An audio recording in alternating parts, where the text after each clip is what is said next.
Okay, we're going to go ahead and get started. First of all, I'm Senator Renee Underman, and I'm from Senate District 45 here in Gwinnett County, and I would like to welcome you this afternoon for your participation in our hearing.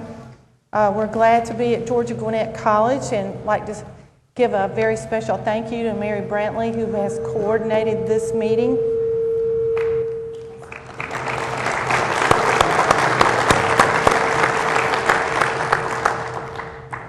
I think we've got some reverberation here. Is that better? In particular, I just wanted to say that some folks asked me about Georgia Gwinnett. Georgia Gwinnett is a new college, and I remember when I was a county commissioner in 1994, one of my last acts as a county commissioner was the purchase of the land that this wonderful university is on.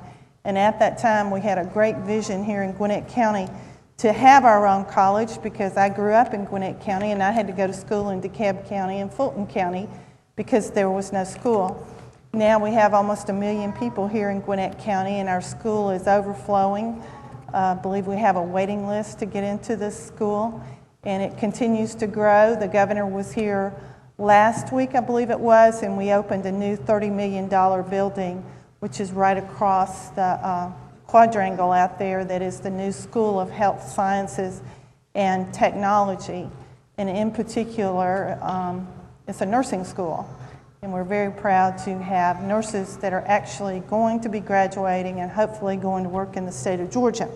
So with that, Representative Peak, I'm going to turn it over to you. And one of the things I wanted to do while the committee is still all together before we start the list of speakers is to go over and talk about what we're going to be doing in Augusta. We're always one step ahead. We're planning for the next meeting before we get finished with the first meeting. So we'll go over that in just a few minutes. Representative Peak. Okay. Thank you. Testing 1, 2. Hear me back there? 1, 2. Testing. How about if I turn it on? That might help. Yeah. Welcome as well too. It's good to be in Senator Underman's district and around your constituents, and so appreciate you hosting us and having us here. This is the Georgia Medical Cannabis Study Committee. Just a couple of quick things. Cut off all your cell phones if you've got them. Please put them on vibrate so that won't interrupt what we're going on. This is a result of Senate Resolution 981.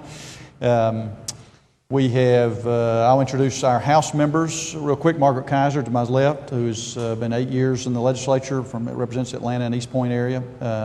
Micah Gravely, who represents the Douglas and Paulding County, been 2 years in the legislature. And then down on the far end is Chuck Spahos, who's Executive Director of the Prosecuting Attorney's Council.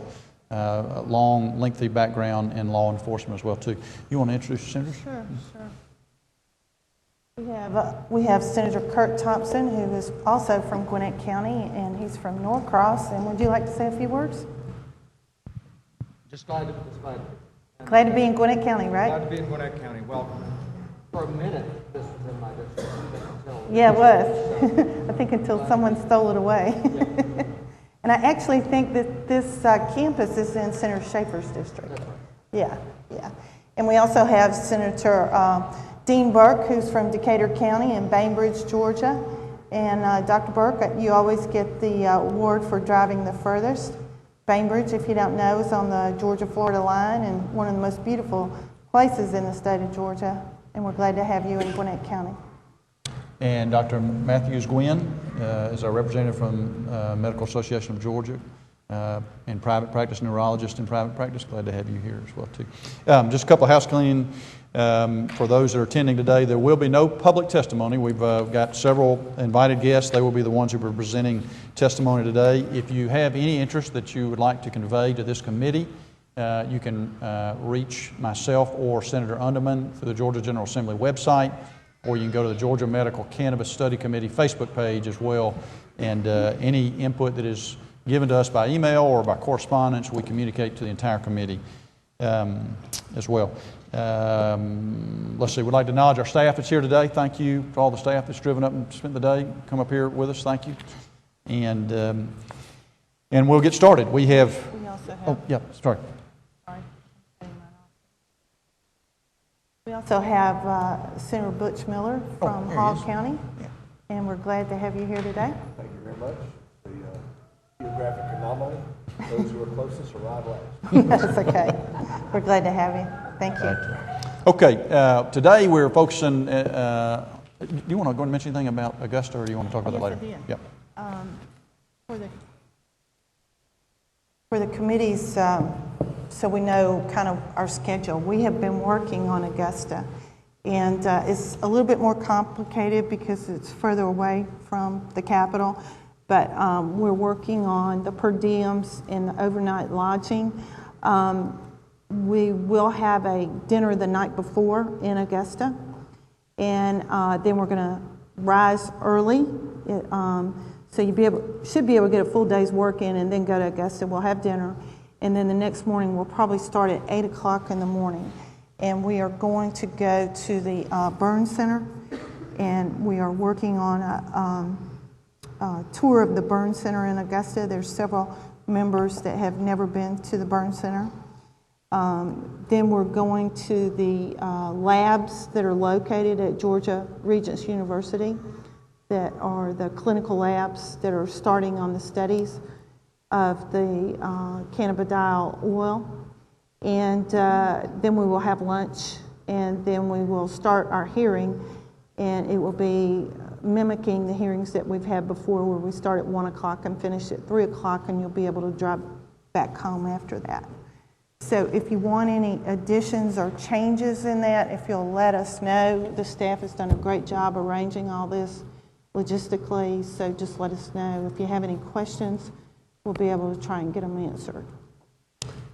Thanks, Senator. Also, just to make sure everybody knows that that date is November the 12th. That has been changed from the original date that we had for our Augusta meeting. It is now November the 12th. And we did get you want to mention, we did get that extended. That's correct, which means our last meeting will be on December the 3rd, which technically our committee is dissolved on December the 1st, but we've gotten documentation from the Speaker and the Lieutenant Governor giving us permission to move past till December 31st. So that we will not be having a meeting on October the 22nd. That's correct. The next meeting will be November 12th. Okay, today we're going to focus on law enforcement, hearing from our law enforcement professionals as well as just a couple other folks. I think we'd be remiss to many of the sheriffs, police chief, and law enforcement personnel that are here today to not take a moment to thank you for what you do for keeping our citizens, us, safe all across the state. We're grateful for that. We realize that you put your life on the line every single day. And in fact, in Monroe County, my territory, we had a deputy killed in action in the line of duty.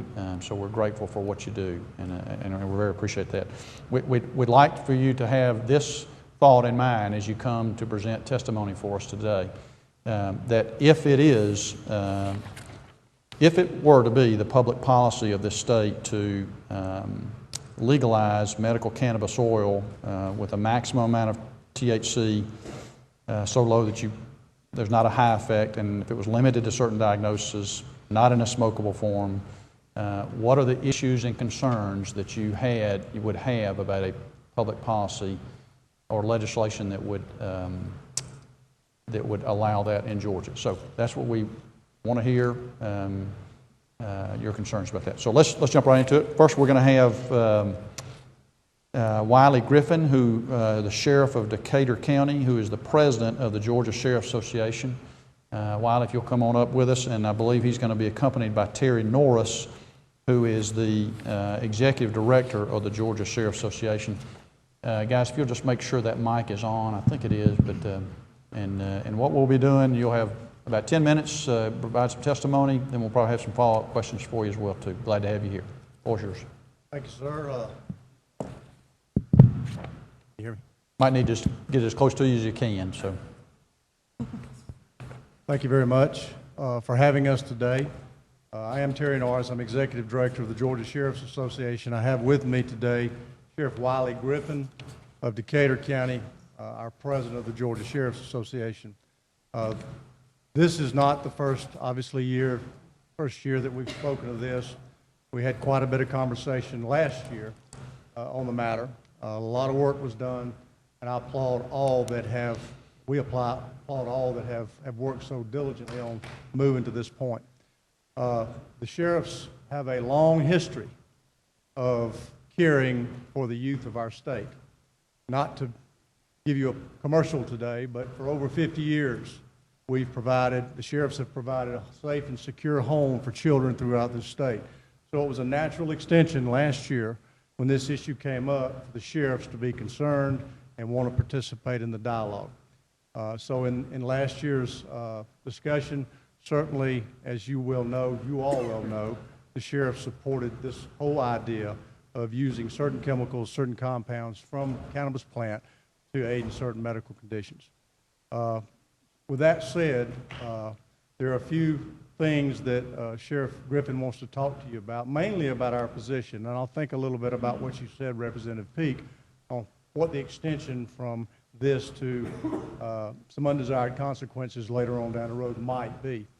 But for now, if you will just indulge us just a minute to let us talk to you about our little process of how we try to get 159 sheriffs together to agree on something. And but I will say this, they're in total agreement to helping these children and others who need help. So I would like Sheriff Griffin to talk to you a little bit about what he anticipates our positions will be, having not seen the bill. And you were very kind to meet with us last week, Representative Peake, and certainly we know that we will get a copy of that as it becomes available.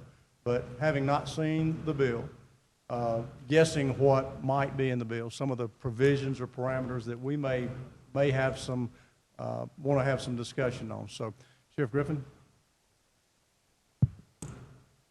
Thank you. Thank you, Senator Unterman and Representative Peake, for having this discussion and also this panel. Hey, to my senator from Decatur County, we maybe should have carpooled and saved some taxpayers some dollars coming from Decatur County. But I really appreciate what you did. I do want to tell the panel that Representative Peake has met with us a lot. He is very aware of our concerns and has really stayed in touch with us, and we really appreciate that. We surely do. And sort of to answer your question that you first proposed a while ago, we do support the use of chemicals derived from cannabis for medical use for certain serious health conditions.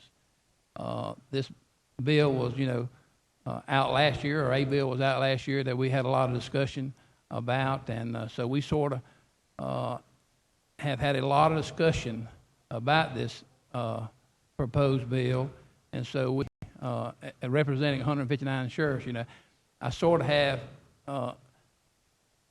sort of know how most of the sheriffs are anticipating this bill and all, so we want to be supportive of that. But there are a lot of concerns we have, and some oppositions. We definitely oppose the legalization of marijuana for social, recreational, and industrial purposes. We oppose the cultivation of marijuana for all purposes. Oppose that. Oppose the medical delivery or application of chemicals derived from cannabis plants through smokable methods.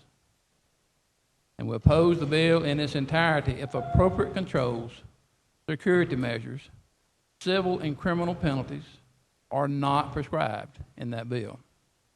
And Representative Peake we've had a lot of discussion about that, and he's very concerned, just like we are, about the appropriate language in the bill for that. We also oppose the bill in its entirety unless law enforcement agencies with jurisdiction have warrantless access to the files and operations of the distributors of the chemicals for medical use.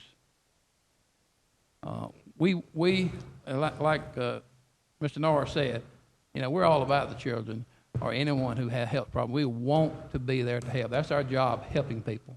But we also need to be, we are very, very concerned about the perception of that this bill would lead to people thinking that you can, smoke medical marijuana for medicinal purposes. And so we're definitely concerned with what I just stated about. All right. We'll open it up to questions from the committee. If the committee member has a question, we'll kind of do by Robert's rule, as we do in normal committee meeting. Just raise your hand. That's probably the best way I can see you. We'll need to make sure that your mic is on.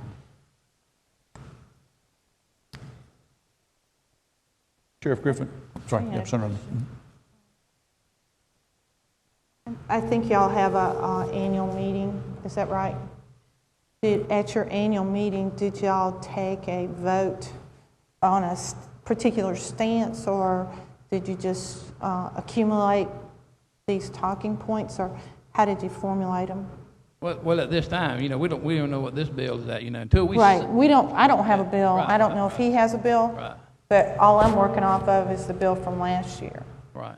So I just didn't know if y'all had like an annual meeting where you actually take things that you approve and disapprove, or do you start taking them in January when they come up, as they come up? We do. We have 3 conferences a year. We have one in January, one in the summer, then we have one in normally in November. This time it'll be in October in Savannah. But we're constantly, it's sort of hard to answer your question, we're constantly discussing bills, because there's a lot of bills. So we spend a lot of time discussing legislation. So we have definitely talked about this bill and the good points and the bad points about it. If I may,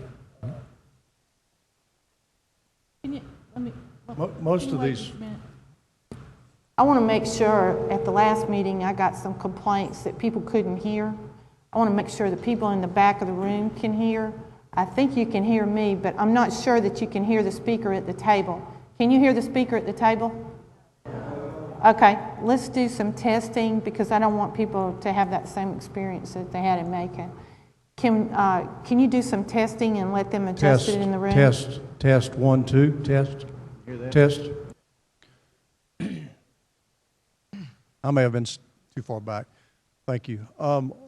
Concerning the positions that Sheriff Griffin mentioned here, all but the position on supporting the use of the oils for medical conditions, the rest of those positions are anticipated positions that will be discussed in October. So those were things that, and having talked to the sheriffs for almost 2 years now about this issue, that we believe will be the biggest issues for them, and we have a pretty good pulse on how they will react. I will say this, the cultivation is our biggest concern. Make no mistake about it. It is our biggest concern. And where this discussion goes on cultivation, we don't know at this point, but we do have a lot of confidence that we will be heard, the sheriffs will be heard. And if it becomes public policy in this state that marijuana is cultivated for this purpose, then, and there are appropriate safeguards in the law, as Sheriff Griffin mentioned, then I feel more comfortable about a more positive dialogue on that matter. But please understand 2 things from this brief conversation. We know we're not talking about legalizing recreational, social, or industrial marijuana right now. We know that. But we also know from what we've read, other states have gone down that road after having provided medical cannabis capabilities. So we are concerned, and we know y'all are too. So that is our biggest stumbling block at this point. How we resolve that in terms of specific language or specific even ideas now. We have some ideas. Increased penalties, openness by whomever is selected to provide the cultivation aspects of the bill, whereby the agency with jurisdiction, could go in at any time and look at the records, look at the files, look at the operations. And that generally is going to be a sheriff, a chief police, or their agencies, the GBI, and maybe the DNR. That's generally who we're talking about with agencies with jurisdiction. So, and again, after having spoken with you the other day, Representative Peake, the sheriffs are confident that you all are going to listen to them about this issue, and we appreciate that. This is our state. We all have a lot invested. We all want to help the folks of our state, but we don't want to follow in the footsteps of some of the other states. So, thank you. Any other questions? Yep. Mm-hmm. If you'll make sure that mic is on, get right over close to it. Yeah. Thank you, Director Norris and Sheriff Griffin, for being here today, and thank you for your attendance at the other committee meetings. The Sheriff's Association has got a great history of advocacy for children and protection of children, and we appreciate that very much and appreciate your position. To reiterate the position of the Sheriff's Association, is there a copy of your position based on your comments that might be available to the committee members and to the general public? No, this is anticipation of what we think they're going to say. I understand. I understand. You're kind of anticipating what Right. might be in the bill. Right. Subsequent to that meeting, I think we will have that document. I think your statement's very powerful about what you're for and what you're against. And I think that there are a lot of people on this committee and probably in the general public, vast majority would agree with you 100 wholeheartedly. I wouldn't want anything that we say or you say or anyone else be taken out of context. And I know none of the people in the media would ever do that sort of thing. Inadvertently, I might add. But it would be nice to have that statement as you, that statement of your position, because that speaks volumes about the Sheriff's Association, about their care, about their advocacy, about their detail, and about their interest in this issue. And no one wants to create a Trojan horse. Right. And the biggest fear is the fear of unintended consequences of legislation. And we want to make sure that we I personally appreciate y'all being here today and appreciate your statement on your position. Thank you. Senator Miller, and I think at one point we can get to that and get what you want there. I think that'd be very helpful. I think it'd be helpful for all concerned. Yes, we can do that. Thank you. Sheriff Wiley, I'm sorry. Yeah. I'm sorry, I did have, got to pull it up close. Okay, I did have I guess one or two just because, so my understanding is actually you haven't, the statement you made is probably going to be put to a vote, I guess, sometime in October. And my understanding, just so is that while you're against the smokable versions that some people, and that in some states are legalized for medicinal marijuana purposes or medicinal cannabis purposes, y'all are not going to take a position opposing the CBD oil or the pill form, because I understand learning a lot on the fly about this, but there's also a pill form of the same cannabis THC extract. What we're anticipating is what you just said as far as the oil, as being no opposition to it, not taking a stand on it. Is that true on the pill form as well? And the Anything is not smokable. I understand that's the non-smokable. And then are y'all, I know you're going to make that statement because of Senator Miller's request, make that available to us. If there's something, if y'all come up with anything as far as like where you're coming up, if it's just simply a majority vote, I understand that we're in the legislature, but where y'all are arriving at these positions from, because I know that there are varying opinions and neither you nor I have the initials by our names, maybe they do, to make, they at the MDs, I've got JD, Sheriff, none of those are the ones that go with whether or not this is, is this coming from a medically based position, in other words, or is this just, or is this more of a public policy? This more of a security concern. No, it's not coming from a medical base, so we're not doctors. Okay. But it's more from a law enforcement standpoint, security standpoint, what's best for all of society. Because understandable, morphine is legal under some circumstances, and it's not under others. OxyContin is, but it can be abused. So I'm just trying to figure out where y'all are coming up, just to have something that gives us a sense of that. And then, because I do understand what you said, and I do want to make sure if you don't have it now for us, as this goes through the process, since you mentioned if we're going to do cultivation here, and it may not be possible to do at some of the state universities because of federal grant issues, because of the title, because of the drug classification at the federal level issue, and people and universities not wanting to lose their grants. Y'all are the law enforcement. Now your initials are the most important one here. Y'all are the security experts. We do want to know what kind of safeguards you want because that I do respect y'all and y'all's experience and training and skill set as far as what type of securities we need to put on the cultivation side. And it would be really important to have those. If you have some of them now, but if not now, because it's not been even put to a vote, but that's something that we will need to know are the safeguards that you're looking for, because if you're going to come down and oppose the bill, you might as well tell us, or before the bill, at least tell us what you need in a bill if there's going to be a bill from a cultivation standpoint. And I appreciate, but letting all of us know, actually, not just. That is our plan. That's why we're working with Representative Peake. We want to tell you up front how we feel. Are there any things that you'd want to share with us now that you think need to be in such a bill then, if there's going to be a bill?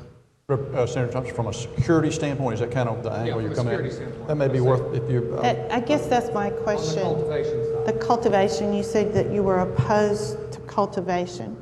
And the question is, if you're opposed to cultivation and you do not grow the plant, even if it's in a secured setting or a non-secured setting, then how would you actually get the oil? Then if you do get the oil, how do you get it from out of state to in state? And how does the Sheriff's Association protect those rights, or they're not in agreement with that? And I guess that's what I would like to see when you do meet in October. What is the plan, and how do you intend to work with it? It's sort of hard to, answer that question without this bill, but we're also dealing with federal law. Right. Are we going to be going against, or the sheriffs of this state going to be going against federal law? Right. So it's sort of hard to say. Is this not a yes or no question? Right. Yes, no answer. Sheriff Griffin, let me, if I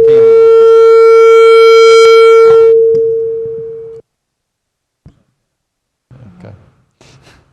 Better. Sheriff Griffin, let me ask it this way. You're against recreational, against smokable. Security is a key issue. Let's ask it maybe that another question. If there is a cultivation model in Georgia for cannabis oil with a limited amount of THC, so low that you can't get high off of it, are there certain security parameters that maybe you could share today that would be crucial to a piece of legislation? Is that a fair thing to ask? Well, these points I'm trying to make to you is what I'm anticipating. These 159 sheriffs. Right. That's just a tough question to answer, because we're going against federal law, and cultivation we're very, very leery. Okay, let me ask you. If there were security measures in place that you could get comfortable with at the sheriffs, would that help in, if not supporting, not being against a cultivation model? Is that a fair way to ask it? It would definitely help. Okay. Clearly, security of how the infrastructure is set up, how the cultivation, how the processing, how the dispensing is structured is going to be crucial to how you support or not support a bill. That's going to help a lot of sheriffs' decision on whether they support it. Okay. And, you had talked to us the other day, and I think it's a good idea. There are some states that have some pretty good security measures already in place, and I don't see a reason not to start by looking at those measures, all the way from tracking individual plants to, all sorts of other more, from the technology side, more sophisticated means. But think about it this way. You can say what you want about the THC level and all that. They're still marijuana plants. And they're still, they must be controlled. Somebody's going to grow them somewhere. Somebody's going to have people working for them somewhere. Somebody's going to cut the plant or do whatever it is in the processing of the plant. So you've got a lot of hands and a lot of eyes on this. So we just want to be prepared, and thank you for agreeing to be interested in our perspective on this. But we want to prepare in the event that it is cultivated, and it is the state's policy to allow cultivation of marijuana. And that is what you do. We don't do that. If you all decide to do that, we simply want to make sure that those security measures are in place. It may not mean that the sheriffs support cultivation, but y'all deal with legislation all the time. You fix little things in there, so if it does pass, it is not as bad as you thought it might have been to start with. So that's kind of where we're going on this. Okay. Again, I think Senator Thompson, you want to know how we reached our position? Because Two questions, how you reach the position, and then on the security measures, if you're looking at some of the states that have good ones. We're going rather than to. play hide the ball where we have to keep Right. guessing till y'all are happy with something, letting us know in advance some of the things that you want to see.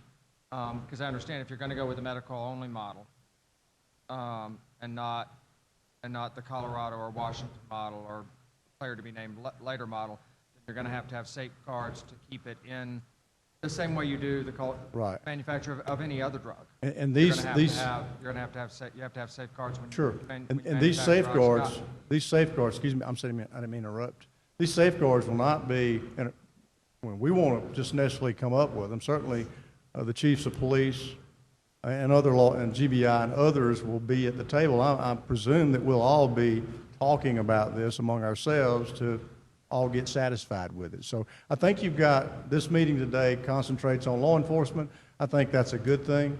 It certainly pulls us together officially to talk about certain aspects of this bill. So thank you for that as well. Let me ask a real quick question.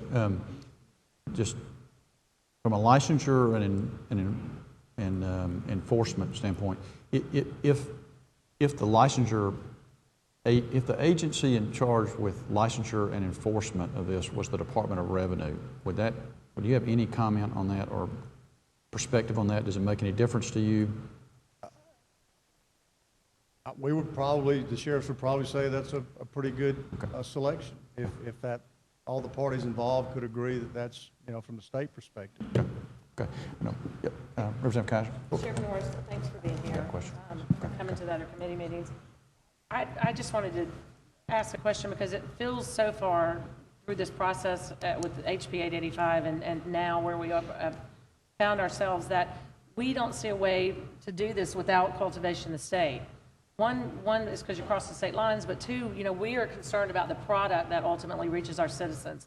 So I guess my question is if we are talking about licensure, limited cultivation, and then that highly regulated environment within which this would have to be done, could you reach out to other law enforcement officers in those states where it's being done and find out sort of how they got their level of comfort? And I know you have 159 folks that have to be at the table, but I don't see, unless something changes at the federal level, how it's a moot point when you take cultivation off the table. So I guess for us, if we could, say that those are the three pieces, the three legs on that stool that we know will have to be in this bill, could you start talking about it from that perspective rather than we are not going to support cultivation, but the only way this bill may happen is with cultivation. So here's, as the 159 sheriffs, how we want to help you model this bill, and we can look at what other states are doing and how they got their 100+ folks on board. The answer is yes. Okay. We will do that, and we do have a network of our colleagues in other states, as do the chiefs of police and as does the GBI and others. So yes, we will talk to our colleagues in other states to see how they felt about it. But remember this, again, we are subjected to the public policy that you all set. We try. We may not agree with what you do every year, but once it's over, it's the law. And we do our best, the sheriffs do their best to honor and obey and fulfill the law. So, Chairman, with that said. Harry, I just have one question. I know because I sit there and help write the budget about the Civil Air Patrol, and Representative Peake's question was about the Department of Revenue. When you're doing enforcement of illegal and looking for marijuana plots, or I don't know exactly what y'all call them, but I know that part of the budget comes under the Civil Air Patrol. So if you did have cultivation in the state of Georgia and you were looking at enforcement, his question about the Department of Revenue, wouldn't it be productive to write into it that law enforcement would have additional purview to be able to keep up the confiscation of illegal activity? I mean, wouldn't that have to be written into it? And maybe the GBI's here, maybe they can answer that. I'm not really sure who's over that I just know that the CAP does patrols, and Well, they you're- work with local law enforcement, right? You're flying of the state to discover cultivated marijuana. State Patrol's got the budget there. GBI assists with it. Sometimes local sheriffs and chiefs of police do. So that's where that money is in the budget. As far as oversight, that's where I mentioned a while ago that no matter what you do, whether you can pass a bill that has cultivation, or whether you don't have, you figure a way you don't have to have cultivation, you get it somewhere else. Law enforcement with jurisdiction over particularly the sites that are cultivating, that agency needs to be allowed to do more than it would have ordinarily been able to do. It needs to be able to have some close oversight. It needs to be able to walk in the front door without a warrant if that's statutorily possible. So I think that is the oversight from the local law enforcement perspective. Now, if you're talking about somebody that's going to register, license, and all that, that to us is a state function, and the Revenue Department would be, or someone like that would be that entity. Yes, thank you. All right. Thank you, Director Terry, Sheriff, thank you so much. I understood you, yeah, correct me if I'm wrong, but currently the talking points were based upon not knowing what something would look like. And so y'all are just trying to say, okay, without seeing a bill, we're trying to deduct some issues we may have. But then I also heard that we're opposed to cultivation if it can't be regulated, if it gets out of control, or it feels like we can't have the proper resources available or whatnot, but that you would be open to cultivation in the state if it was in a dedicated area, with dedicated oversight, proper security measures, warrantless access, maybe controlled by a state agency or through the university system, as long as there was proper communication, a very robust regulatory system where law enforcement had access at all times to make sure that it was a controlled cultivation process, that you would be open to seeing what the parameters looked like around that, correct? Okay, that's just what I got. Yeah, and we're trying to do what Senator Thompson wants. We're trying to be up front with y'all, Exactly. but we're talking, what we see 159 sheriff anticipating.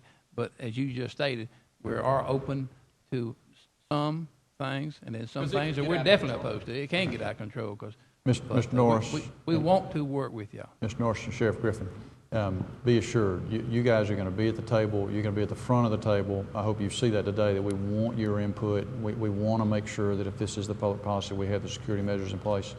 And so publicly, you just need to know we need you, we want your input, and we are grateful for it. So.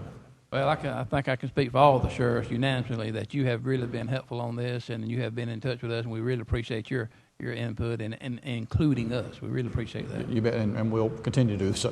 Thank you very much. Appreciate your testimony.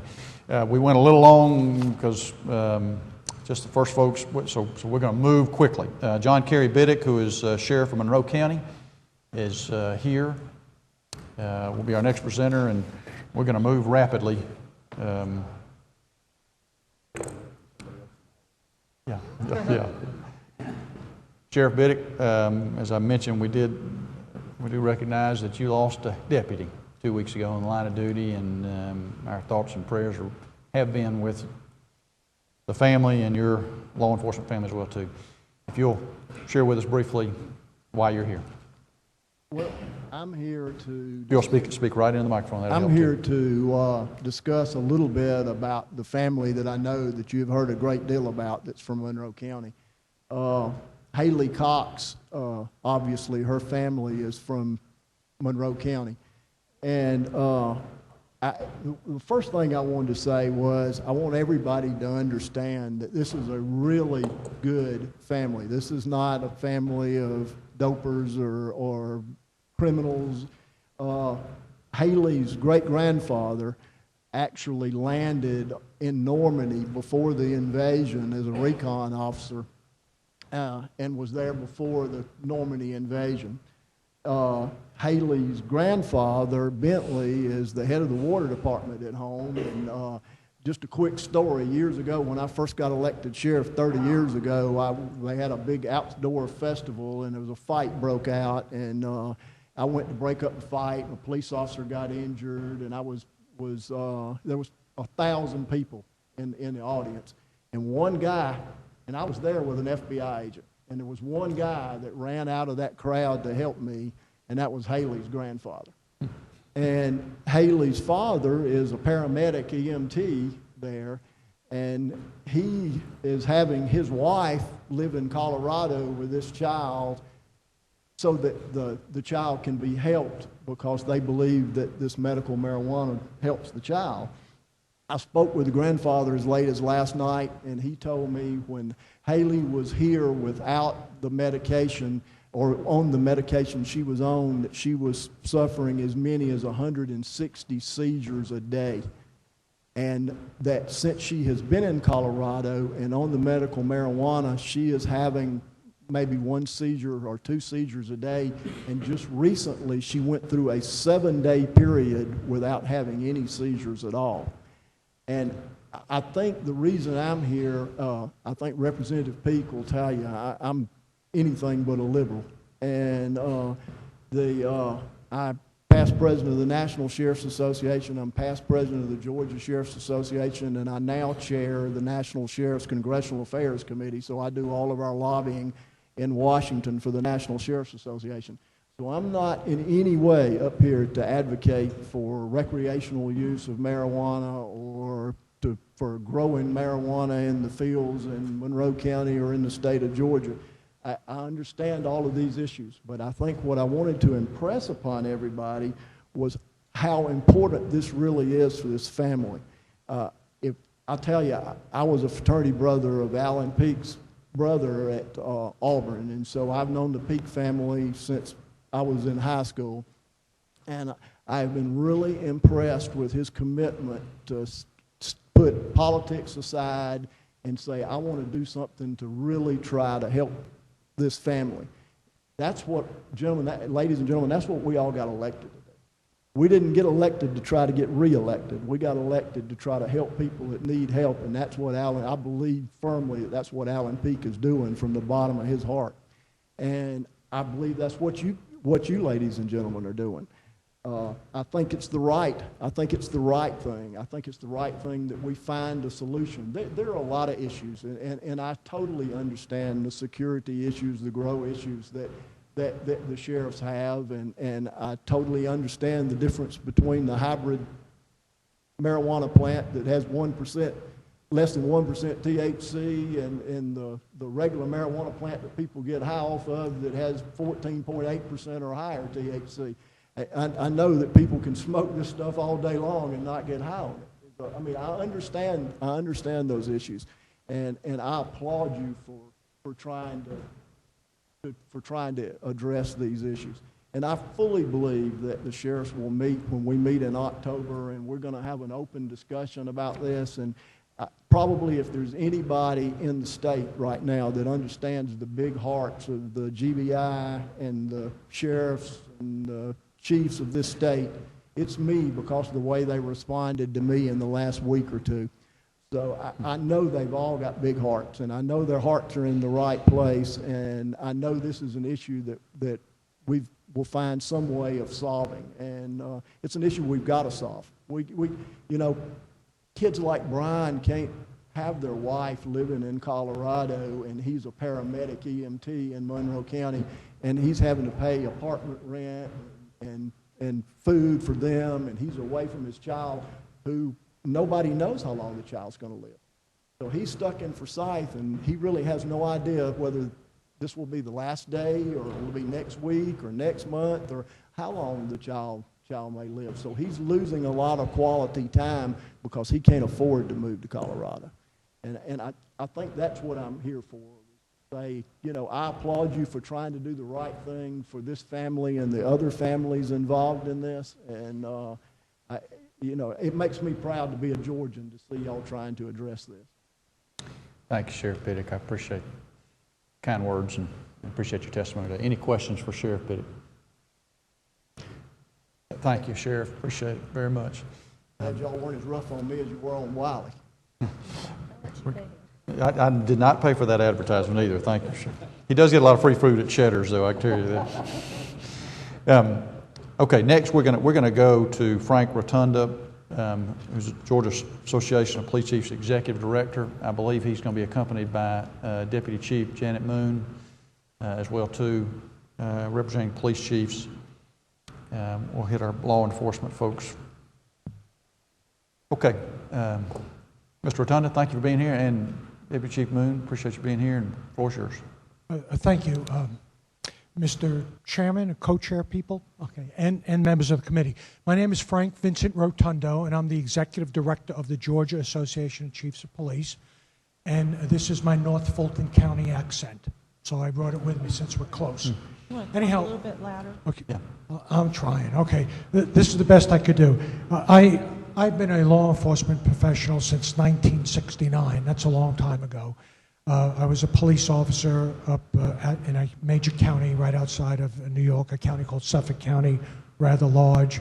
And I did a whole bunch of things in that county before I elected to retire, and I moved to this beautiful state of Georgia. I am very pleased to serve as the executive director. I've done that for 18 years.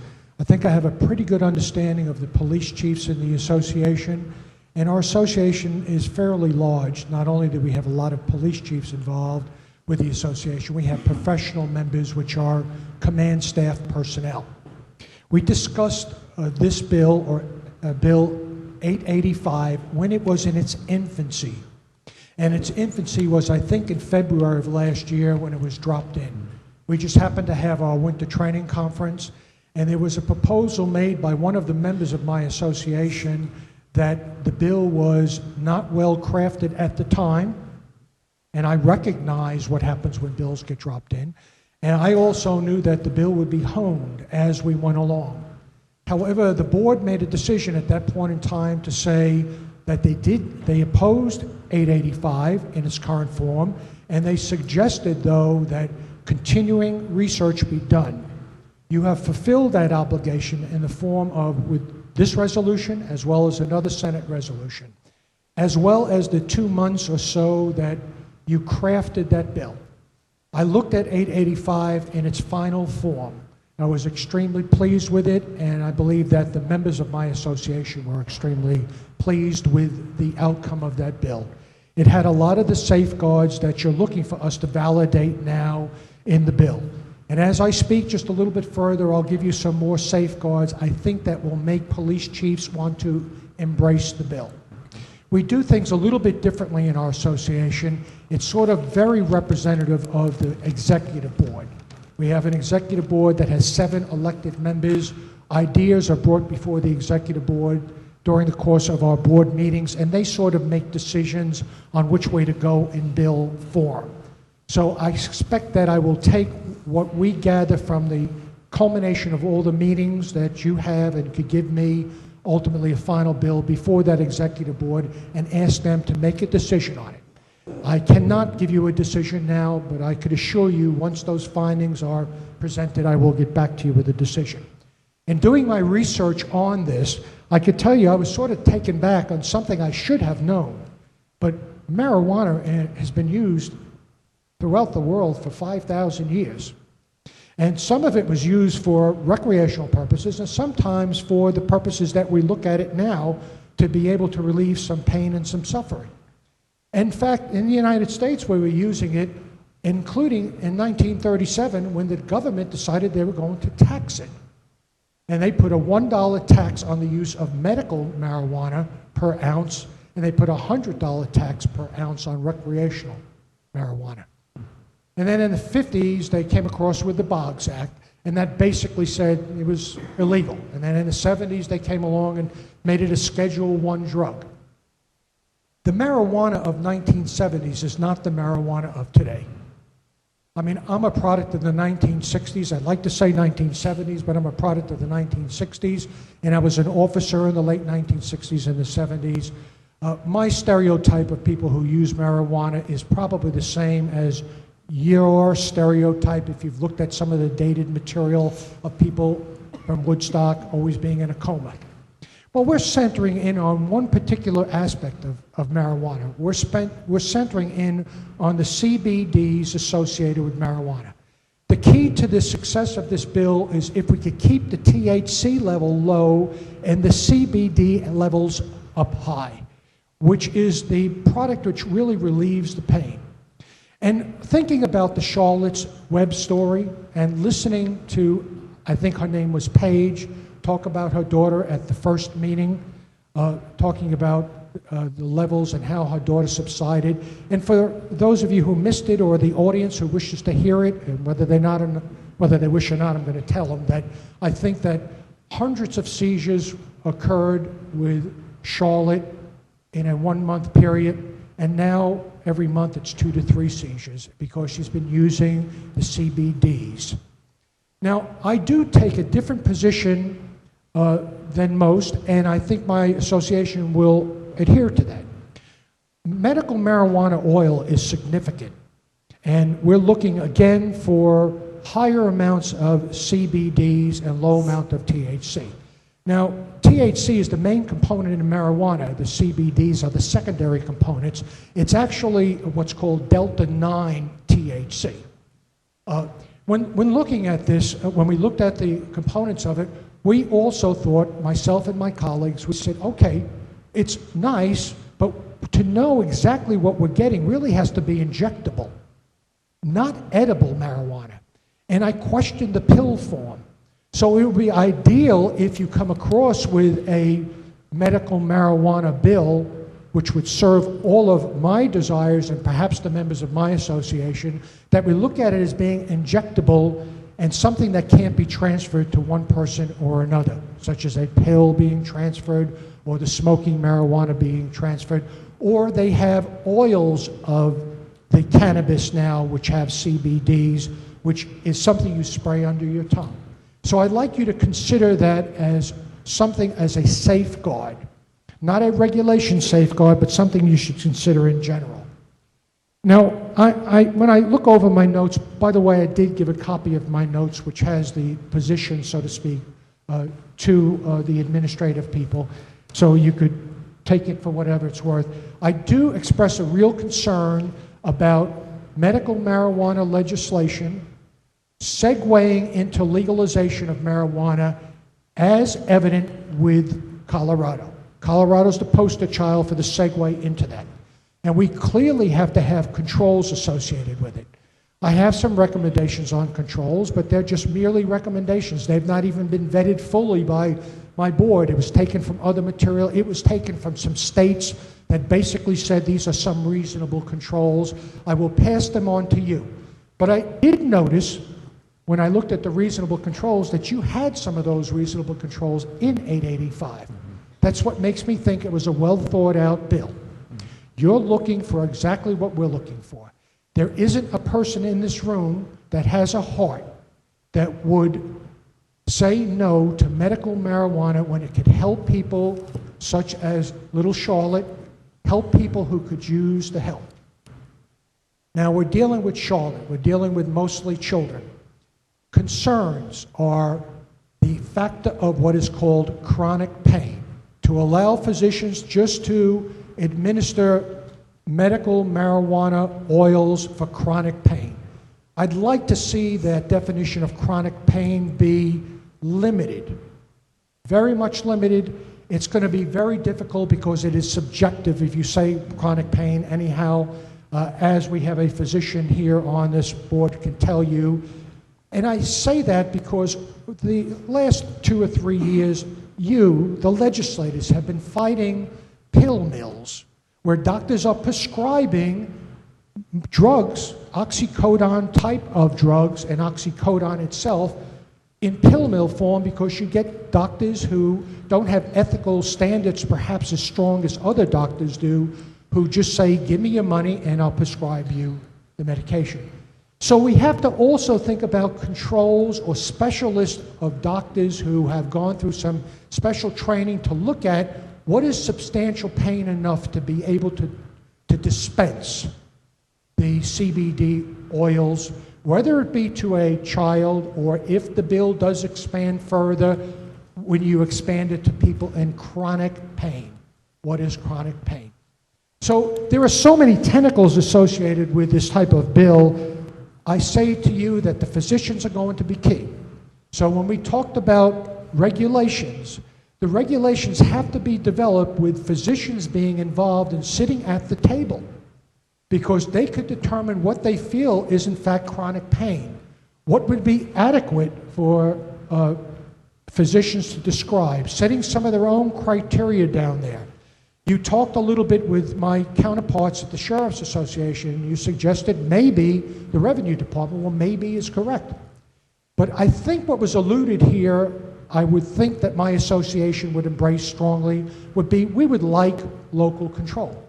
We'd like the unfettered ability to go into the marijuana distributing establishments without warrants and say, we would like to see how you are dispensing the drugs.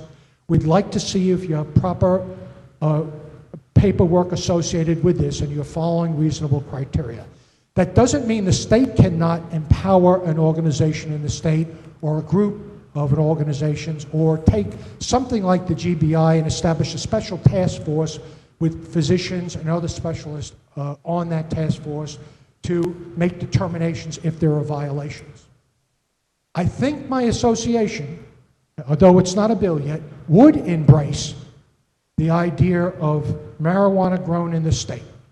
And I say that because I listened to Matt Cook.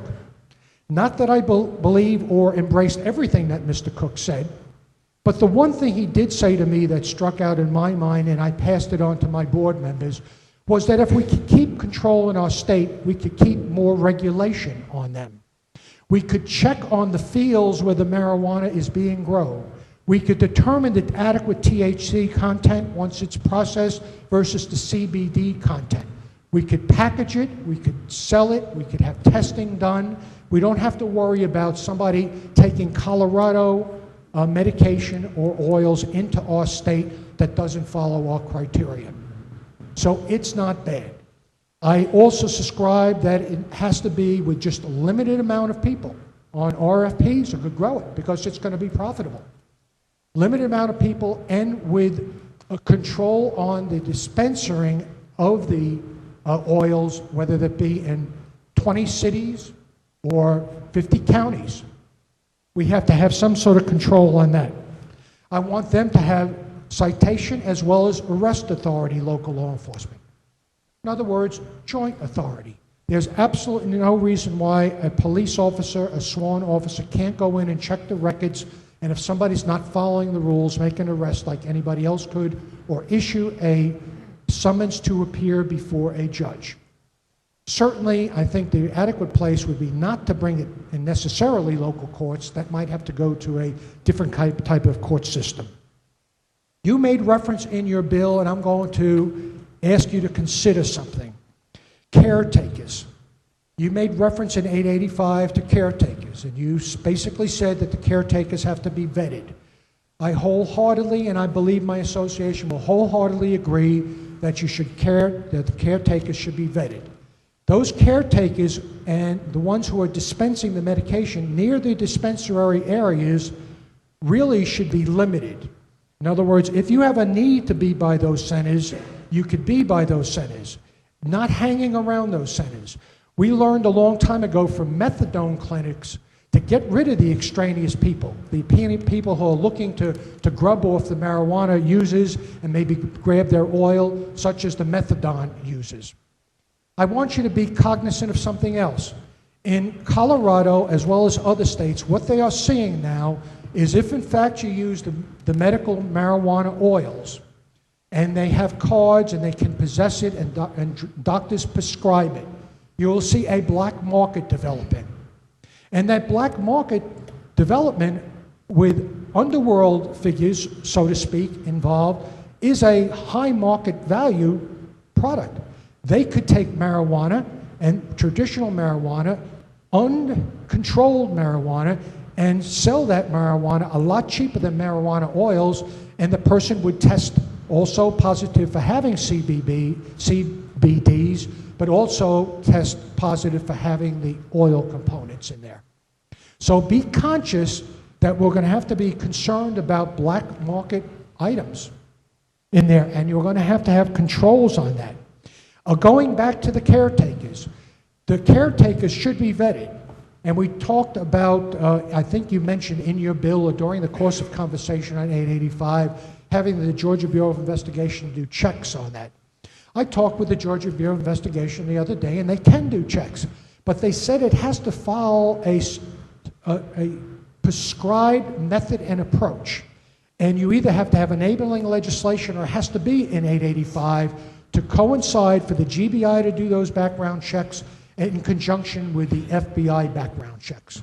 And knowing that, they provided to me a document that I will provide if your staff doesn't have it. Yes, it can be effective, and nobody in my association would ever deny children, especially children in pain, the right to relieve that pain. It's when you leave that, you go into and you segue into other areas.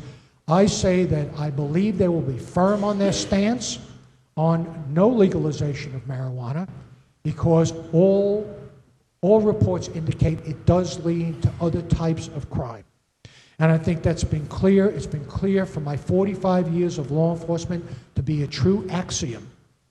I'd like you to, as narrowly as you can, construe the law that you craft. The broader the strokes of that bill means a lot of wiggle room. Lock these people in and lock them in tight. Have some solid regulations.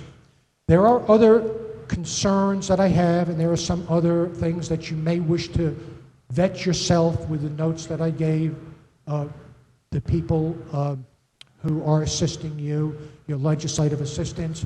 I'm certainly open to any questions, but I'd be remiss if I didn't tell you that Janet Moon, at the request of my association's president, is looking at doing a white paper. And the white paper will be on marijuana as a whole. She has indicated to me that she will be breaking that white paper down, looking at the CBD components and the oil components, and looking at the value of that versus what happens when you use traditional marijuana components with THC levels that are higher. I'm going to defer to tell you there's one other point of major concern. Law enforcement people are very concerned about a per se with driving under the influence of marijuana. And to that, I don't have an answer or a recommendation. But I can tell you that the people that will give you the proper recommendation for what might be adequate per se under DUI regulations would be the Prosecuting Attorney's Council, and they are always willing to help.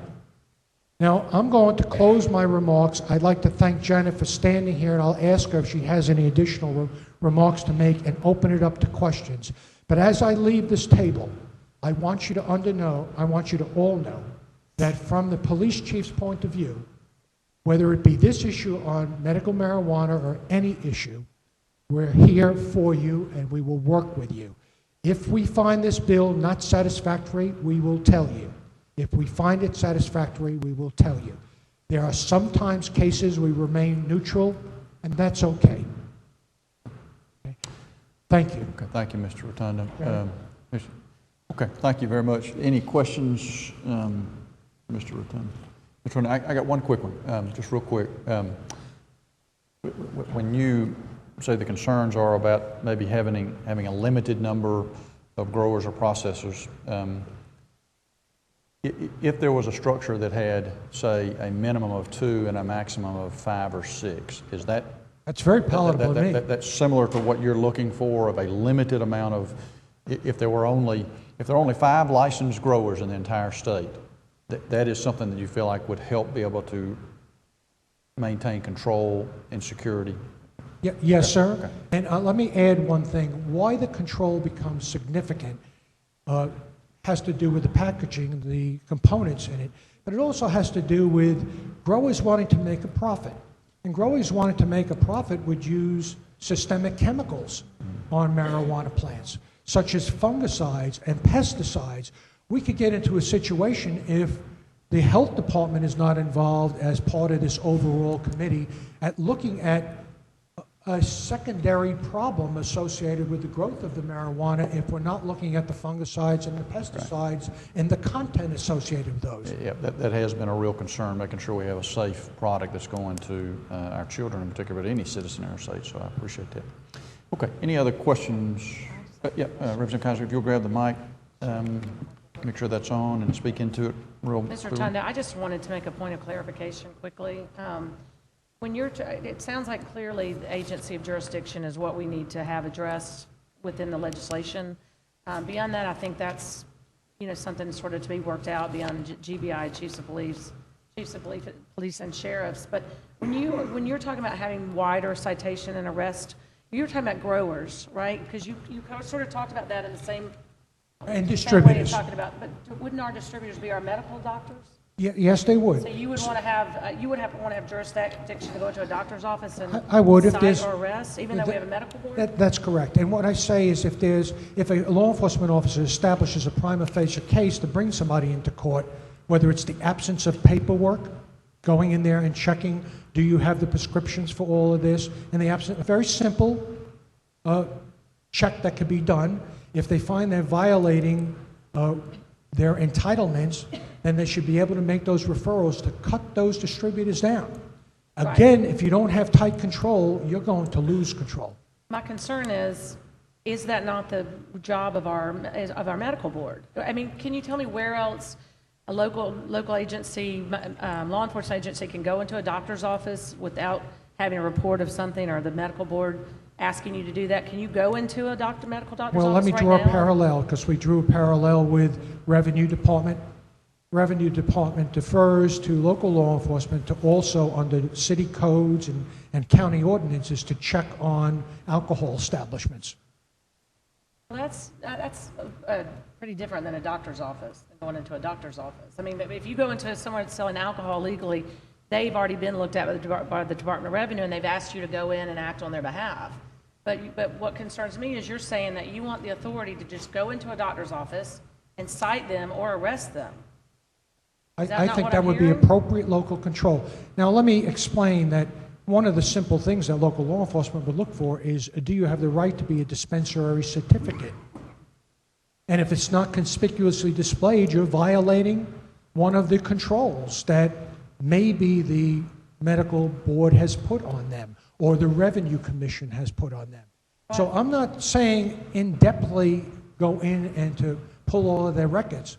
But there are going to be times when the Revenue Department and other people will be called in and not necessarily be able to respond. Representative Council, let me clarify a thing. I think in any type of structure that we'd be looking at, I'm not sure that the product, cannabis oil, would be distributed through a doctor's office anyway. It would be done probably through a retail center or dispensary, right? So we may be arguing about something that really may not even be a Okay. point Yeah, out I just there. hope we can clarify that as we move forward. And also, I hope that we can clarify your concerns about the definition of chronic pain.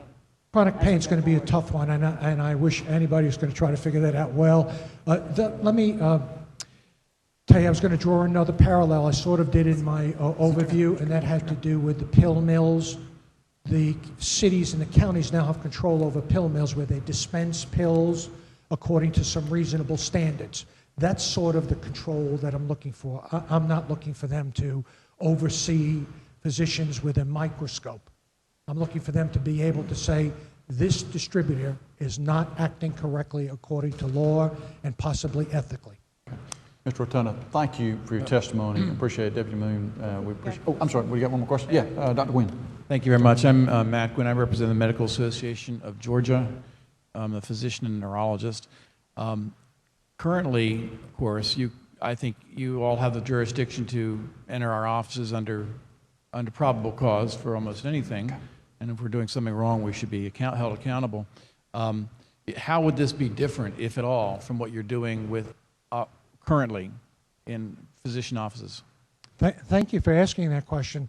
Basically, what I don't want this committee or a bill to do is say the Revenue Department or the GBI or anybody else. Law enforcement believes we're hired by the people of those communities. We should be able to enforce the laws of those communities. I say one more thing to you as a member of the medical profession. our federal government allows the physicians to write prescriptions. And basically, every time a state allows medical marijuana a prescription to be issued, I know and you know that your DEA authority could be pulled if they wish. What a precarious situation for you to be put in. However, I say to you, with 26 or so states now that subscribe to medical marijuana, I think the number's 26. The last I looked was 20, but somebody said 26. And then Illinois has now just put something into effect that I think more states would mean, even if there's a change in philosophy at the federal level, it would be very hard for the federal authorities to step back and say, we want to pull your license because you're issuing marijuana against federal statutes. So I feel very bad for you. You're in a very bad or precarious situation. And one of my notes, which was not articulated here, said that I would really ideally, and so would the association ideally, like a special training program to be given to physicians to be able to prescribe the medical marijuana. So on January 21st, 2017, we will have a new president who may have a new executive order and a new philosophy. Is it of your opinion that retrospectively, if I write a Schedule I drug, essentially, right now, for a patient, that the federal government would be prohibited from retrospectively coming into my office and taking my FDA No, license sir. away? No, They sir, could that's do not what that? I'm saying they can now, but with more and more states going to medical marijuana, they would not challenge it. In other words, if all 50 states were involved in medical marijuana oil, Big Brother would not want to take that chance. Are you saying that as an opinion, or are you saying that as a matter of law? No, I'm saying it as an opinion. Okay, so the law has not been changed. I'm That's correct, concerned sir. about the 4,500 members, 7,000 members of Medical Association of Georgia and other physicians in our state. Are we protected in prescribing any product that's that's part of cannabis now? Sir, Not now, obviously we're not That's now, one of the reasons why I can't go into medical dispensaries and look at medicine. That is something that would be in your area of expertise. I'm sure that you could check. What I know is they may. Have they? The answer is no. The Attorney General, through his directives, have basically said, offer the issue. Okay. So, And Let me just, one clarification real quick. I think any structure that we looked at, in particular as we've looked at other states, it's not technically a prescribing by doctors of the cannabis oil. It's a recommendation. Now, what the difference is may help a little bit of kind of where you were going. recommendation by the physician. By the By physician. That's correct. And then that patient will get this They would- medication by some means that's prescribed by the state law. That's correct. That's correct. Okay, thank you very much. So that may help a little bit with. May I ask one more, Yeah, sir? you sure can. Thank you. I'm very, very concerned with the safety of our millions of people in this state. I'm very concerned that whatever they think they're getting, I think that's extremely important. And do you think the law enforcement establishment is able to ensure that whatever is said to be in a dose is in a dose? Is that something that can be done no, by you all, or is that going to be at a state level, or how would that work? that's going to have to be at the state level, sir. I'm sure that's going to be a revenue department, whether it be stamps or inspections. What I would ideally like to see are packaged products with labels of inspection on it. So it can't be bootleg products. I am concerned about that black market. Remember, I come from New York, okay, and my name is Rotundo. Dr. Wynn, that all you need? Okay. I mean, Dr. Wynn, thank you. Okay, Mr. Rotunda, Deputy Moon, thank you for being here. Appreciate your comments very much. Thank you. Okay, we're gonna. Sorry, yeah. Chairman, can I ask a question of the physician down there? I was just trying to get your train of thought. Is your train of thought about standardization and basically taking the FDA, and you're taking the FDA out of the picture, so then you have to insert the state of Georgia to do that standardization to do that monitoring and checking and validation of the product. Is that not true? That's certainly part of it. For the profession itself, I'm concerned about the liability of violating federal law. Maybe we can arrange a way for that to obviate that. And then I'm very, very concerned that what we give people is what we say we're giving people, and and a corollary of that is what we give safe. I know the testimony has been that people have had nearly miraculous responses, and I am so grateful for that. But I want to make sure that what you're getting is, with cannabidiol, for example, to say 1 unit, you're not really getting 10 units or 100 units. We don't even know at this point, I don't think, what the effective dose is. And that's why I think it's really important for us to study this very carefully. And thank goodness, in real time right now, we are well along in some of those studies. And I hope that will come out, if not as efficacy, at least safety. That's the most important thing. And that's one of the things that I've read in Colorado is that efficacy and the labeling of the product. And how do you exert state funds as appropriator? That's what I'm concerned about. You would have to exert state funds to regulate it and to standardize it. And it gets so far as to creating the product, to labeling the product, and everything in between. And that's what the state of Georgia would have to do. I may be out of line here, but I'd like to make one more comment, and that is that I think we don't quite yet know what the dose should be. And that's why, before we go too far, I'm glad we're having a discussion, because I think we need to know what the safe levels are. We've heard testimony that no one's had any problems. That's great, but I'd like to know for sure before I start giving people stuff. And I think that's one of the things that we're working on for Augusta, to have physicians, and we're going to have the lab and the researchers, and I think those questions will be answered there. Great, thank you. I can tell you, too, that when we've looked at legislation, and even in the final version of what was presented last year, there was a two-step process of testing the product from between the cultivation and the processing steps, and between the processing and the distribution step, that there was independent third-party testing for purity, for amount of levels of THC, CBD, as well too, and that would be in any potential legislation. That would be a crucial part, mandated third-party testing. And then you have to appropriate the money to do it. No, that would all be done by whoever the grower or processor is. That would be a cost borne by but it has to be regulated. By the licensee. You have to regulate it. That's correct. Someone overseeing it would have to, right. Okay, all right, here we go. We're going to keep moving. It's 2:30 and we are running out of time real quick. So, Ms. Ellen Gerstein, if you'll come up with the Gwinnett Coalition for Health. We appreciate you being here today. Tell us just real quickly about your background, and we look forward to your testimony. Thank you.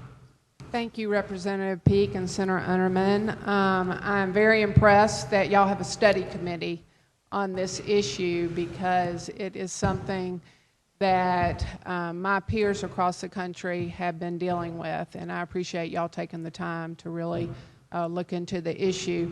I run the Gwinnett Coalition for Health and Human Services, which is a 23-year-old nonprofit in Gwinnett County that is a collaboration that is a public-private partnership to improve the community of Gwinnett. And we have been doing this in a community development model where we look at the needs and the issues of the county, call the whole community together, and then look at ways that we can find solutions as a community.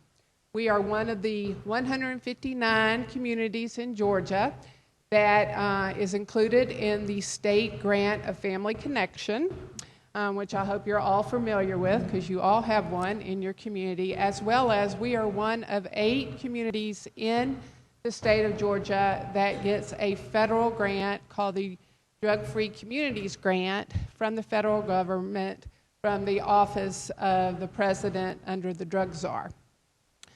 We are in year 8 of that grant, and we also are the only grantee in Georgia that mentors other communities, and I'm thrilled to tell you that one of our mentees, Rockdale County, just got awarded this drug-free grant, so we're very excited about that.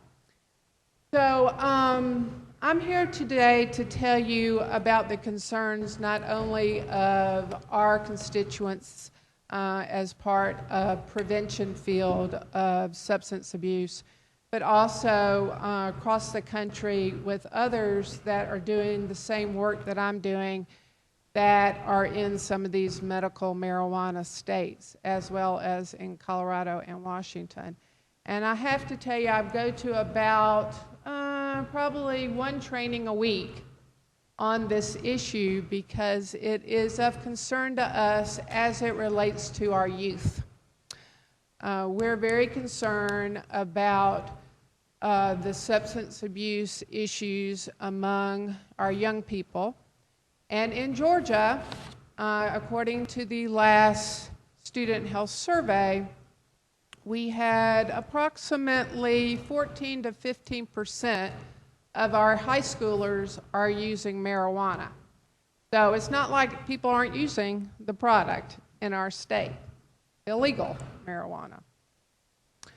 I want you to know that none of us in the prevention field are against children or people who are sick getting a FDA-approved medication that will help them, even though sometimes those medications are also abused and they end up at our doorstep for treatment and that type of thing. We think that the children that have grabbed your heart grab our hearts too. That's who we're all about in our community, and they deserve to have as much relief and treatment as is possible. So I appreciate y'all studying about that. One of the concerns that we've seen in this whole medical marijuana debate is the issue of the dispensaries. They seem to be part of the problem. And once the medical marijuana issue starts to grow and the dispensaries start to grow is when we see a lot of abuse of marijuana among our youth.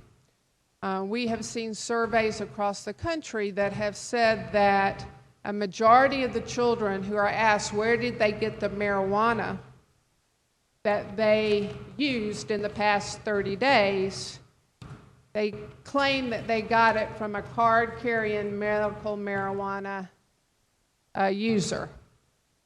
So I'm not saying that those people don't deserve the relief or weren't legitimate patients, but it seems like what the policeman was talking about earlier about this black market is happening now in these states that have passed medical marijuana, and these people are selling it to get rich fast to our children.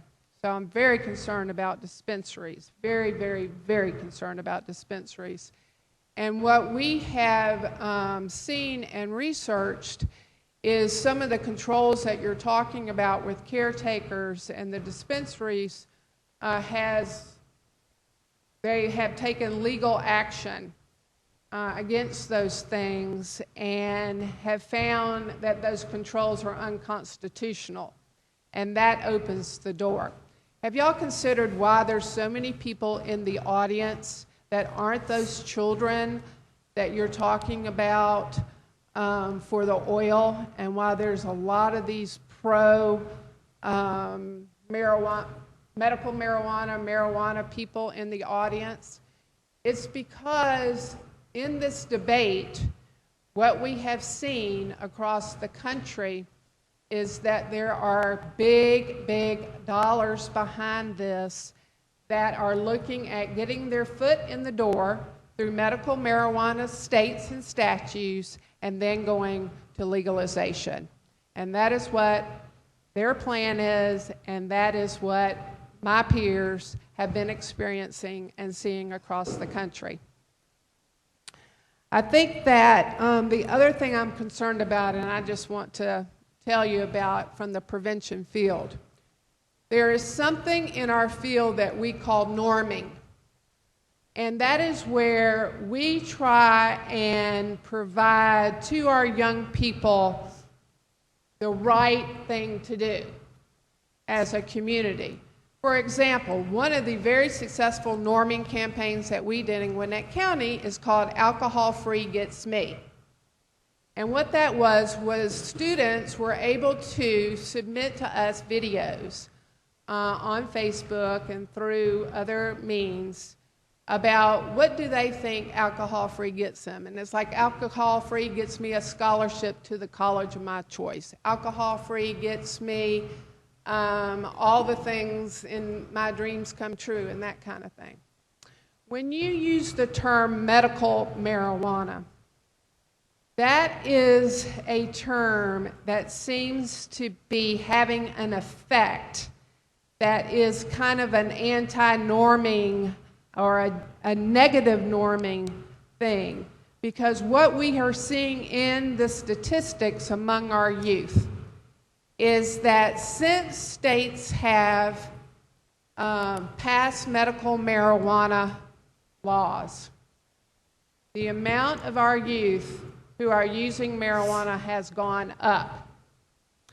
And the things that they say they feel that their parents would disapprove of, their peer would disapprove of, has been going down. And we feel that this is because, and the prevention field has evidence to show this, that it's because of this whole perspective and attitude of laxity in marijuana use, and now it's medically good for you. So why shouldn't we all use it and smoke it?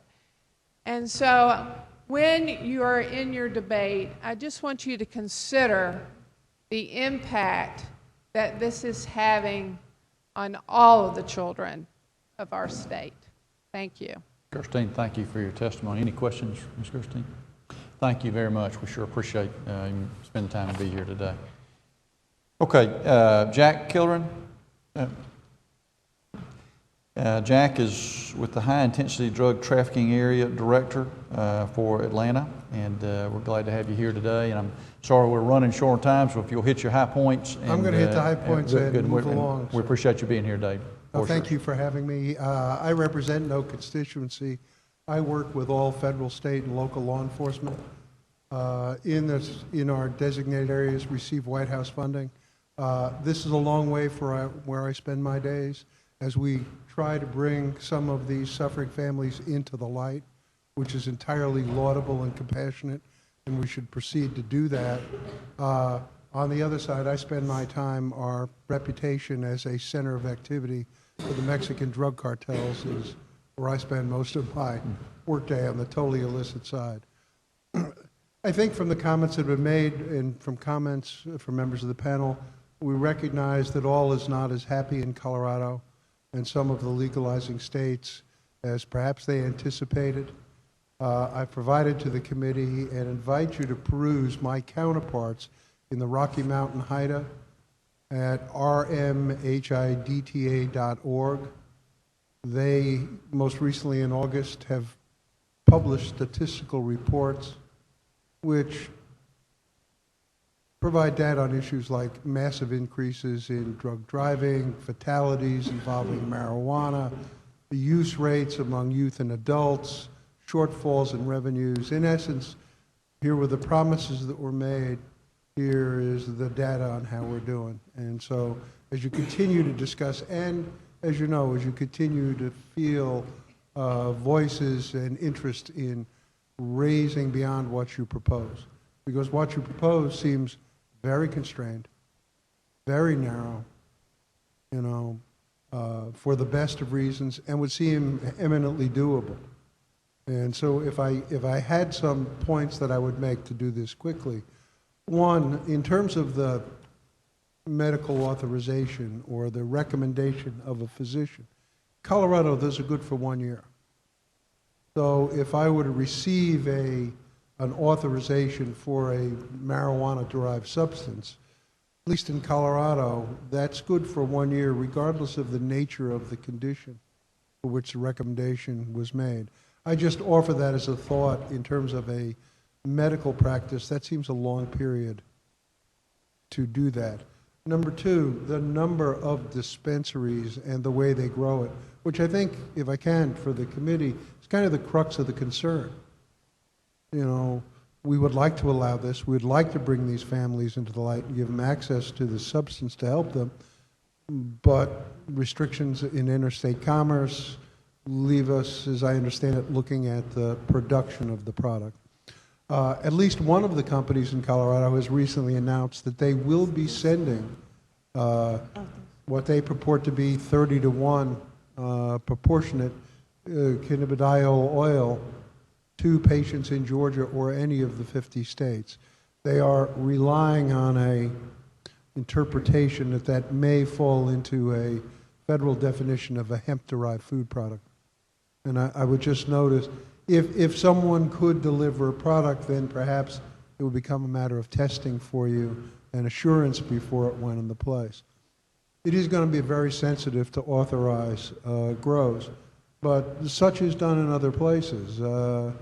I come to this position having retired from the Bureau of Alcohol, Tobacco, and Firearms and Explosives. We regulated some pretty sensitive industries out there. We found, for example, we did joint custody with the alcoholic beverage industry for decades, in which government inspectors actually resided at the production facilities. That was hugely expensive. What is in place today is an all-in bond system, in which a high bond is held against the production facility and obviously subject to forfeit if lost. You hear very little about, and again, this is a different substance, but you hear very little about diverted alcohol from the points of production, regardless of whether it's wine, beer, or alcohol. And so in the interest of being helpful, at least try to suggest to you there are some models in related and sensitive industries that might prove useful to you. Clearly, some of the issues are going to be to get to your CBD oil, to get to Charlotte's Web, you're going to start with marijuana. That has a black market value. So control of the crop or the grow space, you know, there will probably be some level of shrinkage. It's not going to be a perfect world, but I would suggest to you that the shrinkage can be managed with the right level of security.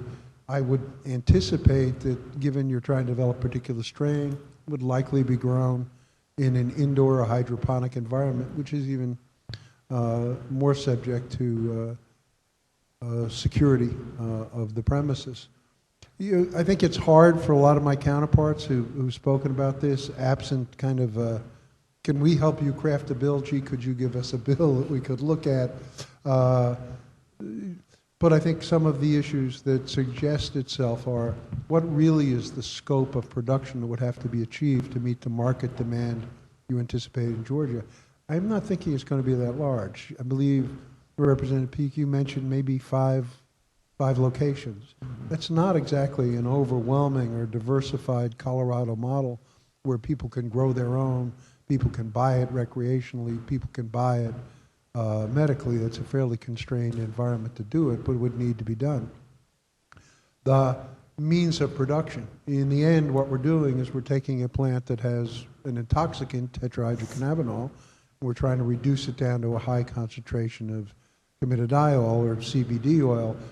You need to be thinking, I think, and we all need to be thinking about, what do we do with the THC that's extracted? That is a very high value. That's hashish oil that has a particularly high black market value, which would suggest the controls and accountability and the access to that would need to be of a fairly high level. And some other issues that I believe we're just talking, we haven't talked about edibles. I don't know if this would be a consumable oil injected or dosed. Colorado obviously authorizes, even in the medical marijuana side, a number of edibles. That's had unfortunate consequences, particularly with young children that aren't being deliberately monitored. A cupcake is a cupcake, and that's leading to some level of emergency and trauma admissions of children. I asked my counterparts out there what were the symptomologies.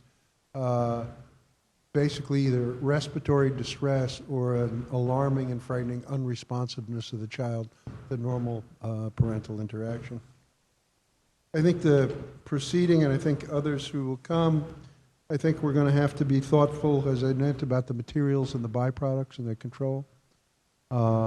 Less thoughtful, you're looking at 2%, maybe a little less, THC by content. Street marijuana these days is running around 12.7%.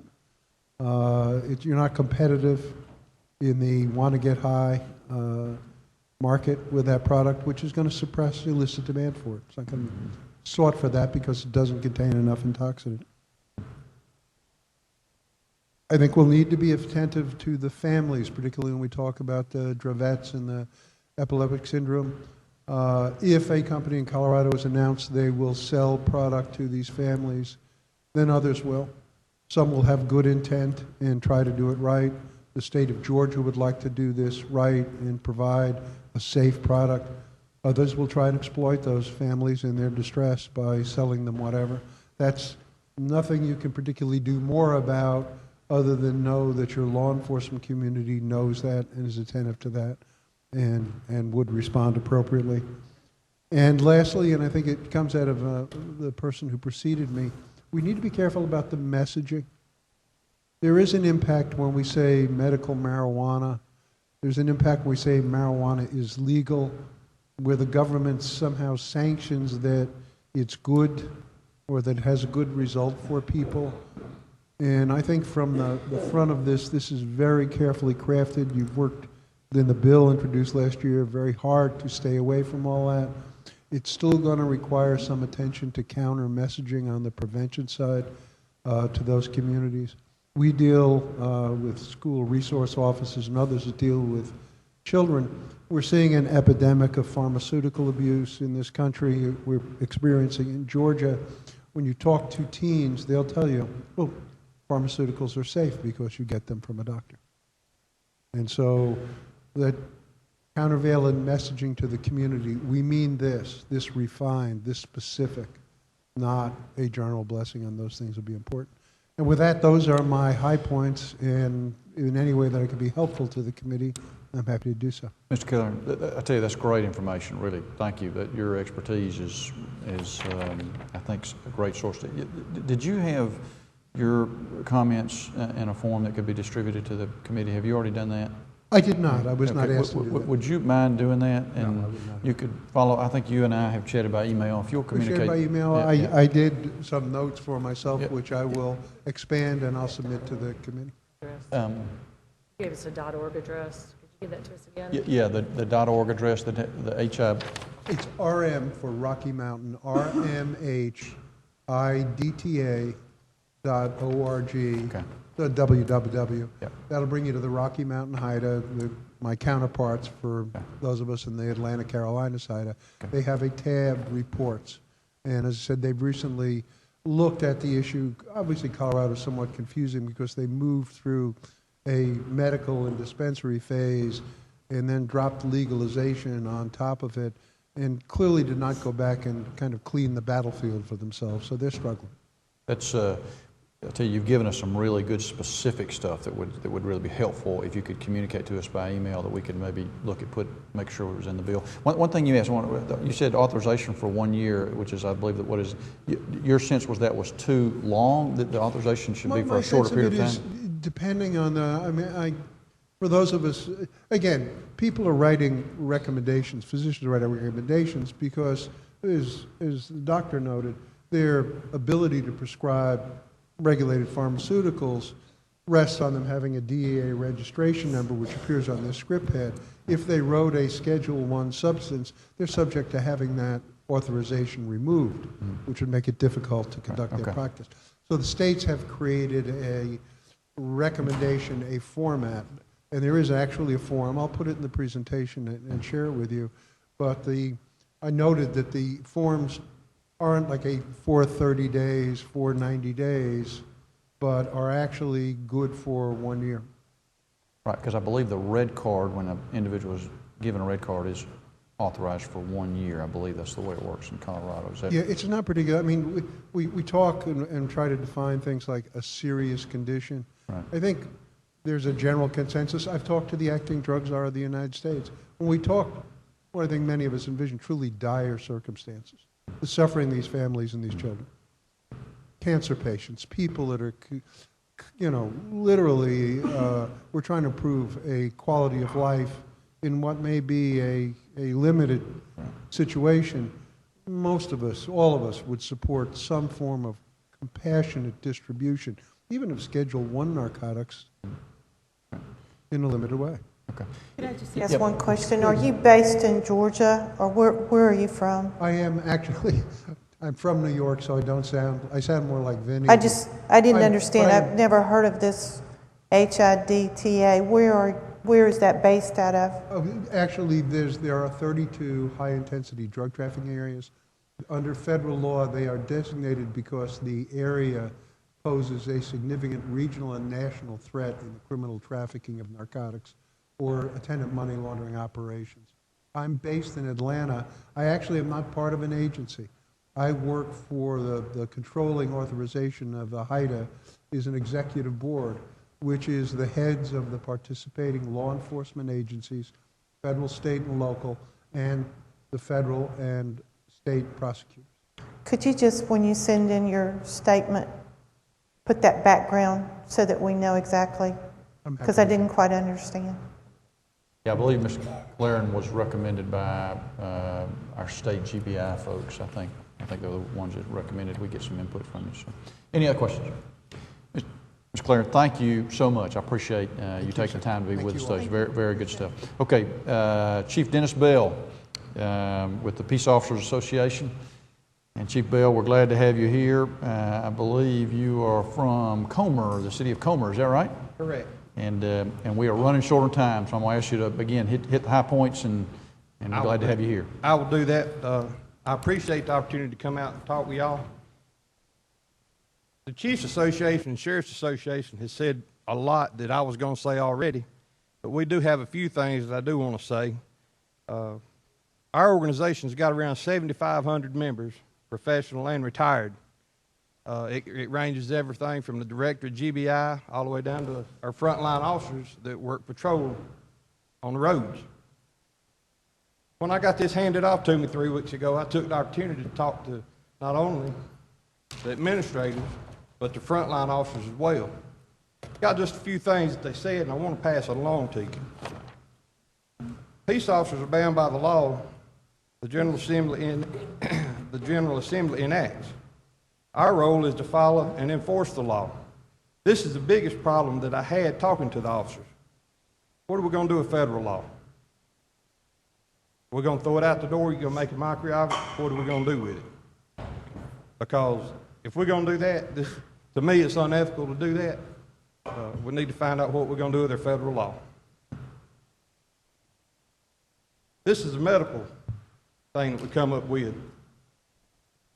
In its policy statement, the American Medical Association recommends that for now, marijuana remain classified as a Schedule I controlled substance.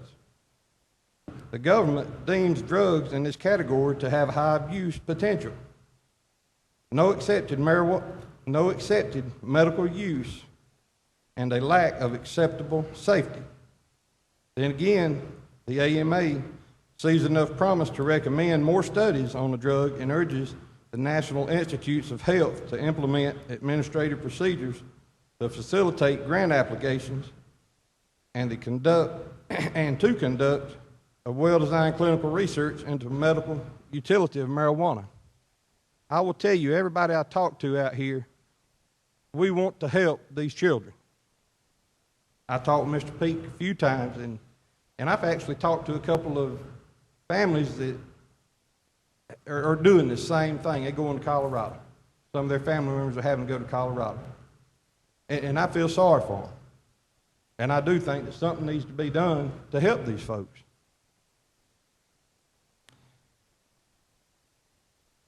Morphine and other narcotics can have an adverse effect in our community or a great effect in our hospitals. It all depends upon how it is regulated and used. We know much more about these drugs from study after study. Can we say the same for marijuana? That's another medical question the folks was having out here. Do we need to know more before we do more? Most definitely. I feel that way. And so does the colleagues that I've talked to. Evidence and education are key factors. We should be open-minded but cautious to not create a slippery slope to fall backward while adapted to change forward. I got more comments on this from the administrative people that I talked with out through the state of Georgia. So what they are saying, if we open this thing up for medical marijuana, they want to make sure if it does happen that it is cannabis oil only, as we discussed. I can tell you right now, if anybody thinks that legalizing marijuana in the state of Georgia would be a wise idea, they opening Pandora's box. It would cause a bunch of problems for all of us. I got a few other things, but that's the main topics I wanted to hit on. Okay. And again, we appreciate you letting us come out and give some information on it. Chief Bill, I appreciate you patiently waiting around too, and thank you for those comments. Just one on the issue on the federal law. The Department of Justice has issued what's called the Cole letter, a Cole memorandum that basically says they will leave states alone if they have enacted legislation for legalization of medical cannabis as long as they meet certain criteria. And I'll be more than glad to provide that to you. Or you can probably look it up, Cole memorandum, you can probably Google it, and it's got some basic criteria that allow states to be able to administer the law in spite of the federal law. So that'll help. That'll help a lot. I sure will. And other thing on cultivation of marijuana. Talked to a lot of guys and gals on that. If y'all going, as we talked about, if you're going to restrict it down to what you were talking about doing, that's one thing, but the question come up. If you catch folks out here growing marijuana out and on their land or whatever, how is the law going to be determined? That was a question that they also wanted me to ask y'all. And that's a fair question. The cultivation model will be limited amount of licensees, in most cases grown indoors and under very, very tight security. And but again, that's kind of why we're having this hearing, to find out from law enforcement how to draft that. So. Well, I really appreciate the opportunity, and thank y'all for what y'all do. Chief Bell, thank you. We appreciate what you do. Keep us safe too. Thank you. Thank you. Okay, we've got 3 presenters left, and I'm sorry we are running over, and so we're going to continue to ask those to kind of hit their high points, and so we won't get everybody home too late. Dr. Greg Raduca, I appreciate your patience in being here. I know you've got a slide presentation for us. What to come on, the floor is yours. Greg is Director of Prevention for Council on Alcohol and Drugs, and we look forward to your testimony. And again, I'm sorry for the delay, but if you'll just hit the highlights real quick for us, that'd be great.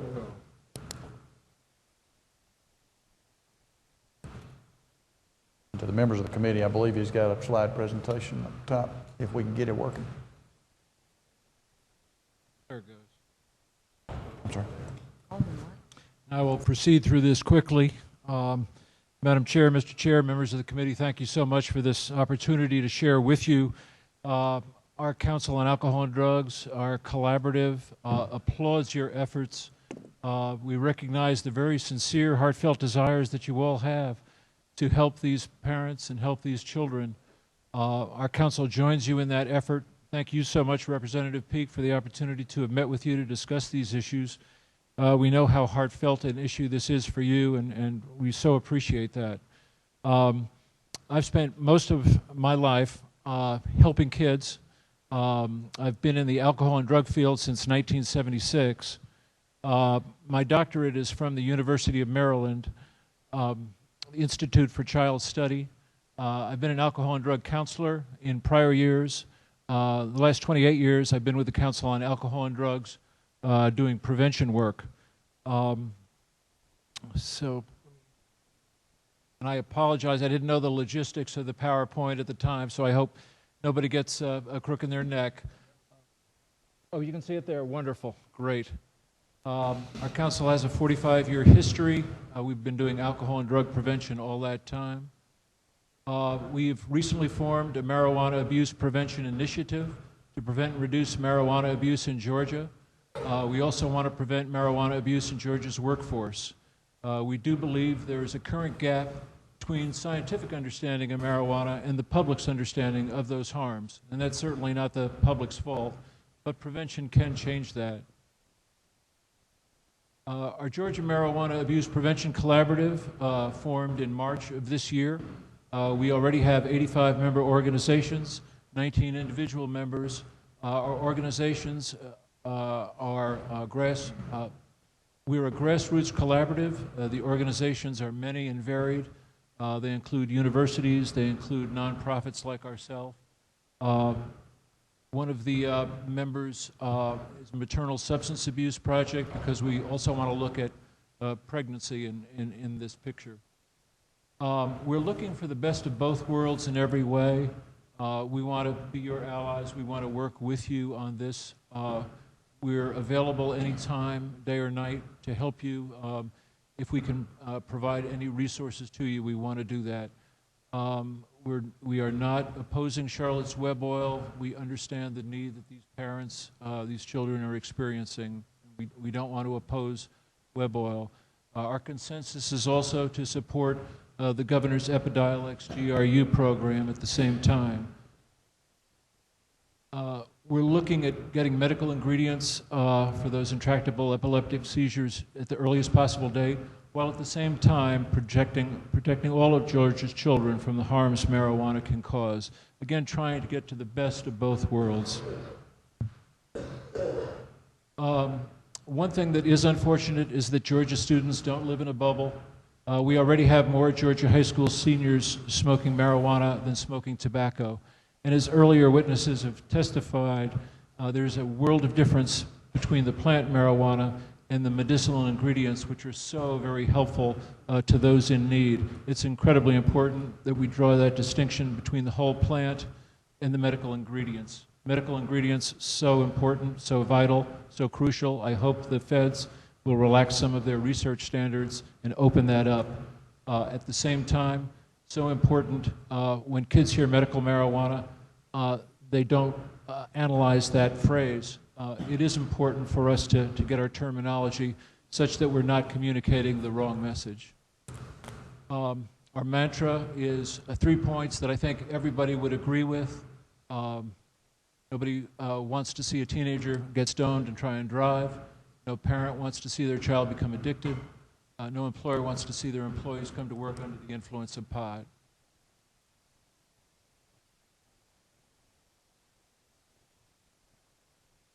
For some reason, this seems not to be working. Is there anybody who could give me a hand with that? I think the laptop's right over here. I think Laurie's going to see if she can help us out, maybe just advance it manually. That'd be great. Thank you, Miss Laurie. What's that? Okay, I'll try and proceed with my comments. By the way, I do have a hard copy of the HITA report that we were talking about earlier from Colorado, and can pass that on to the committee.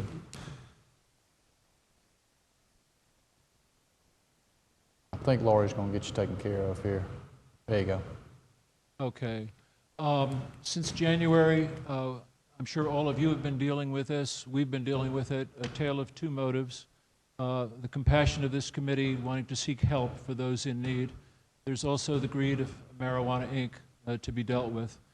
As earlier witnesses have mentioned, there is a slippery slope from narrow medical marijuana to broad to de facto recreational to recreational. And we know no members of this committee want to see anything like that. Cook Consulting was mentioned earlier. Matt, who testified at the first meeting, is standing there in a field of marijuana. This is now on the Georgia.gov website. If a senior civic student goes to Georgia.gov, looks at his PowerPoint, what impression does he get from someone in a suit and tie standing in a field of marijuana? And I know this is distant from the message that talks about help for epileptic children and some other conditions. The trends showing the income from marijuana compared to corn and soybeans was disturbing to me, showing market size stats and so forth. Talking about legal marijuana being a $3 billion industry, a total potential of 35 to 45 billion. I could be wrong, but I don't think that's talking about revenue from the medicinal ingredients contained within marijuana for those who need it so much. I think revenue like that is in the context of recreational revenue. It's also true that for every dollar of tax revenue from alcohol and tobacco, there are approximately $10 in social costs. That's a lot, 10 times. So I see no reason why it wouldn't be that way with marijuana. We have collaborative legislative goals. We want to prevent youth drug driving, youthful abuse and addiction, and drug abuse in the workplace. We want to work with you all, we'd love to work with you all, and the Division of Driver Services to strengthen their alcohol and drug awareness program that every teenager in Georgia has to go through. A very small portion of this program now gives attention to marijuana. We'd like to strengthen that. We'd like to make it mandatory for parents to attend at least 2 hours of the ADAP program along with their kids. Right now there are a few counties in Georgia where attendance by parents is mandated. And we think that's crucial because family-based prevention is so much more effective. We want to work with you all in the Georgia Department of Education Safe and Drug-Free Schools to augment educational programs in the schools. I think the budget is down and middle schools have asked for a waiver, I believe, in terms of the time given for drug education programs. You saw the stats from the Georgia Student Health Survey of 18.2%.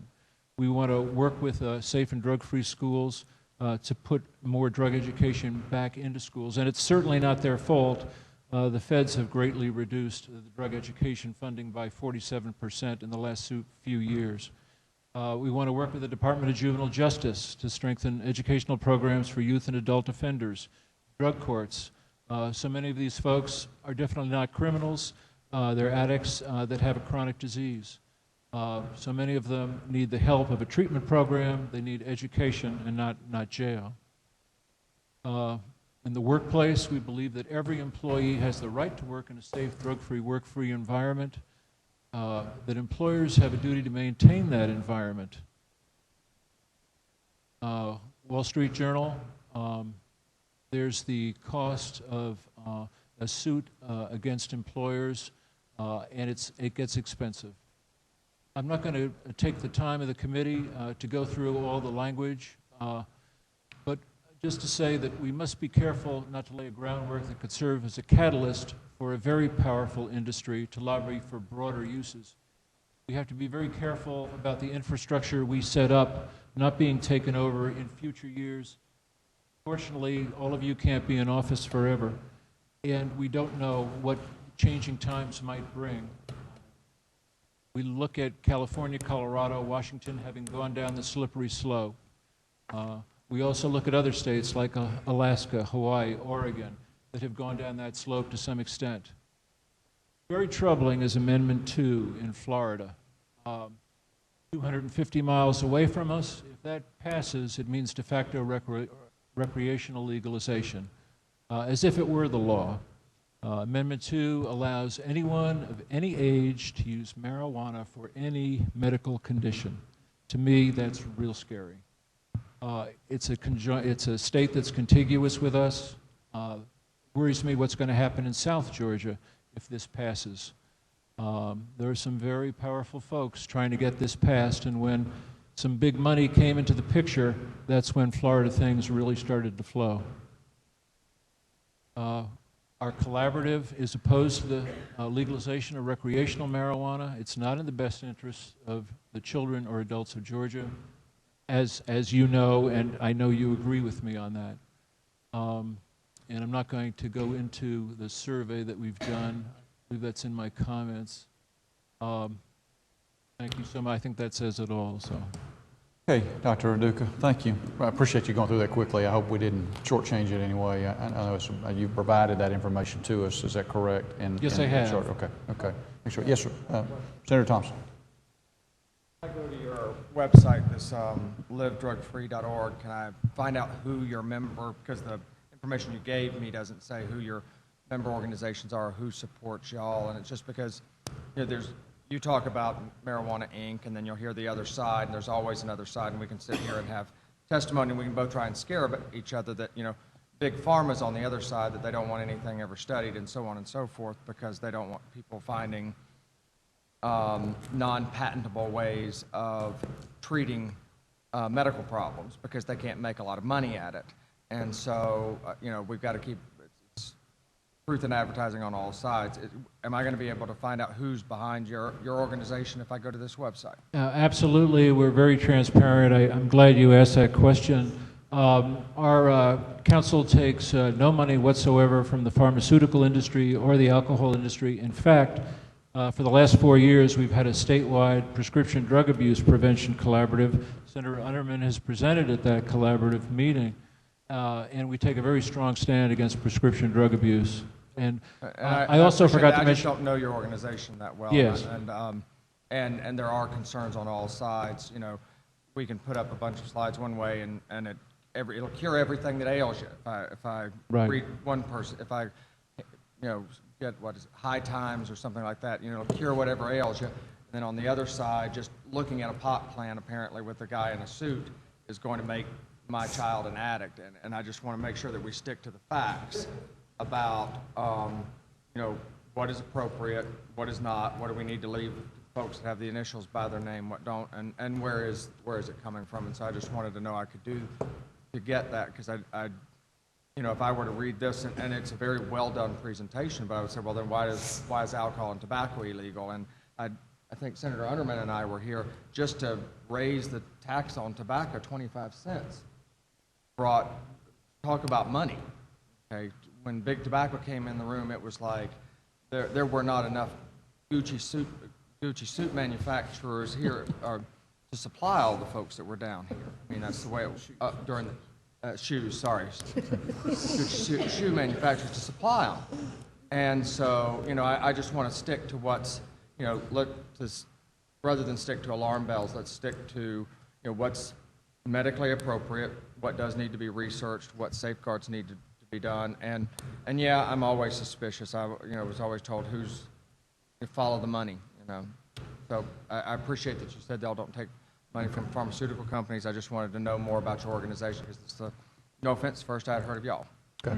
All right. Any other questions from members of the committee? Dr. Gwynn. Sorry, you got one.